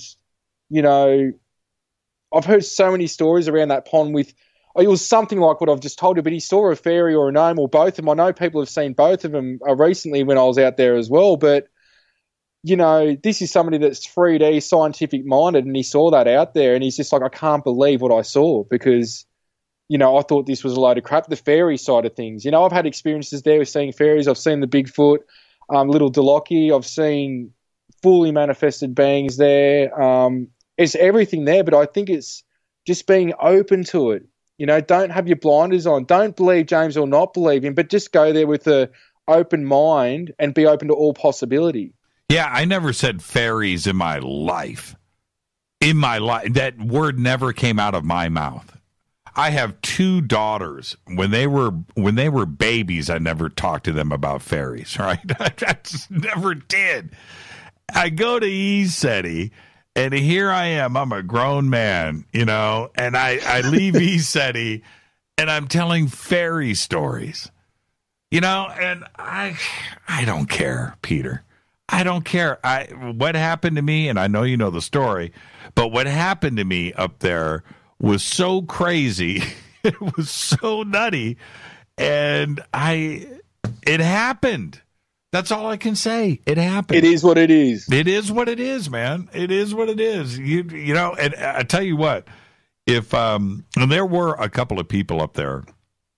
I can't remember. There was one guy that I was talking to by the campfire, by the fire pit, and he was him and I had a little private moment. I think it was on Friday, and we were alone in the middle of the day. And, you know, the conference is going on, and there was but we were there alone. And he was, you know, talking smack. And I was like, well, you know, we saw some pretty crazy stuff last night. Right. That Saturday night, when all hell broke loose for those 45 minutes, I remember talking to him Sunday, and we were alone. He was like, well, I can't explain that. That was a lot of fun. Totally different person. Totally for to hear him go from, you know, I think my wife dragged me here and whatever, you know, I'm here because I drove the car. You know, he was like that. He was in that zone to Sunday going, wow, that was insane last night, because the one thing that happened on that Saturday night, and there was a lot of crazy things, but this one, it was a saucer. That's the only way I can explain it. Flew right over our heads, and it was probably about a mile up. And if you're not a believer at that point, when you see something like this happen, and flew over us and flashed us, you know, and then cruised away, I've said a few times, Peter, that it was so low that I thought I could hear it. Okay? You know, I didn't, but that's how low it was. This wasn't up high. It was low, and he was there for that. And he was like, you know, and I remember that Sunday morning, he was like, yeah, man, that was a flying saucer. You could see it. You could see that it was a flying saucer. I'm like, well, dude, okay, now you're here with us. But it was really cool to see somebody get flipped. You know, and if you've got a friend that's on the fence, that's where you really want to take him. You want to take him to ECETI. Yeah, definitely. You know, it's definitely a place, I think, those that can afford to travel and go there. And James, you know, James will check people in that he's just like everyone else. He's not a guru or anything else. He's there for you know, to hold the space to facilitate you to just be there, to be open to all possibility and open to experience. You know, that's what it's about, and that's guaranteed to happen there. I want to thank you for coming on tonight. The videos are incredible. Everything that you managed to shoot, I don't know how you pull it off. Just don't stop what you're doing, and ECETI Australia and all of your hard work out there is much appreciated, Peter. I can't wait to hang out with you one day. Before you go, just say shrimp on the barbie for me. Just do it. Shrimp on the barbie. That's what I'm talking about. You are from Australia. Thanks for everything too, mate. Look, keep up the good work, and it's been an absolute pleasure talking to you. I've had a ball, and we'll stay in touch, mate. Thank you so much, Peter. Anything breaks out there, shoot it over to us. Awesome, mate. No worries. And thank you, and have a good evening. Thank you so much. Peter Maxwell Slattery. Now, everybody, it's very simple. Peter, MaxwellSlattery.com is where you want to go. The links are over at JimmyChurchRadio.com. Also, ECETI Australia.org. The links are over. After the show tonight, I'm going to go check out the recent videos that he's posted up over there. And don't forget, he's also PMax. We didn't get a chance to talk music tonight. That's how much fun I had talking with Peter. Thank you so much, Peter. Behave and be well. This is Fade to Black. I'm going to take a quick break.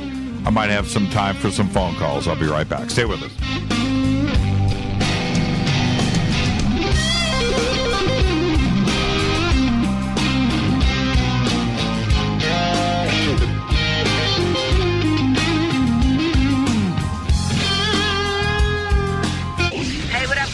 Vivica Fox here, and you are listening to my boy, Jimmy Church, on JimmyChurchRadio.com. Despite popular opinion, reading a book will not make you smarter. But listening to Jimmy Church will. Hurricanes, earthquakes, wildfires. This year we've experienced more than our fair share. This is Jimmy Church of Fade to Black, and last month I decided to make sure my family does not have to worry about food should we get caught in a real emergency situation. Introducing Numana, a healthy, storable product that tastes so good that you'll want to eat it every day instead of just during those times of duress. All Numana products have a 25-year shelf life, are MSG and GMO-free, no preservatives, and are made in America. With the Numana pack in your home, you'll be able to sleep at night knowing that you've protected your family. Not only have I tasted and tested, I own it. Now you can too. Just click on the Numana banner on JimmyChurchRadio.com and use the promo code Jimmy when you order. In addition to a discount, we'll send you an autographed Fade to Black t-shirt. Seriously, go Beckley Teppy. When you take the beans from Central America with dashes of Indonesian and African mixed in and then roast it to the dark side of Fade to Black, you create the ultimate brew of fringe. Introducing the Fade to Black blend from River Moon Coffee. Yes, River Moon's darkest customized roast was created for the love of Fade to Black. The alchemy of masterful roasting and smoking the beans is in every sip of this full-bodied, dark Java. I need my coffee dark, deep, with distinct bittersweet chocolate highlights, just like the bunker. Leaning further into the darkness of the roast is Fade to Black blend from River Moon Coffee. Just click on the banner at JimmyChurchRadio.com and use the promo code F2BBLEND for 15% off of your order today. Go Beckley Teppy. Hey, can we talk about something serious for a minute? Your age. Getting old has its perks. But remember, being a few years younger, you know, your hair was thicker, you didn't have so many wrinkles, that extra weight wasn't haunting you, and you just felt better. Well, we can't turn back the clocks and go back 10 or 15 years, but you can start feeling and looking 10 or 15 years younger with Nature's Youth RSF. It's a doctor-formulated daily supplement that helps your body maintain its peak performance and fight the aging process. Imagine sleeping better, looking better, and feeling better. See how Nature's Youth RSF has helped thousands of people just like you at nature'syouth.com. nature'syouth.com. The holidays are coming. Imagine how it will feel when your family and friends are asking you what you did to look so good. Your secret will be Nature's Youth RSF. It's time to start looking better and feeling better. Learn more and order your Nature's Youth RSF at nature'syouth.com. That's nature'syouth.com. Erica, Brittany, Gabby, and you're listening to JimmyChurchRadio.com. It's not a lifestyle we chose. We were born this way. KGRARadio.com.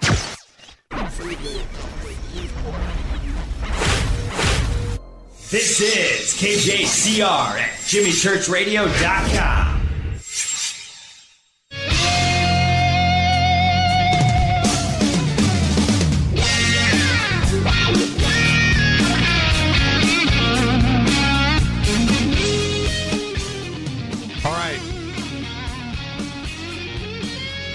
Welcome back, Fade to Black. I'm your host, Jimmy Church. I want to thank Peter Maxwell Slattery. His videos are really good. I can't explain that stuff. I really can't. Let's see here. I'm going to bring in one phone call. But hey, Eric, how you doing?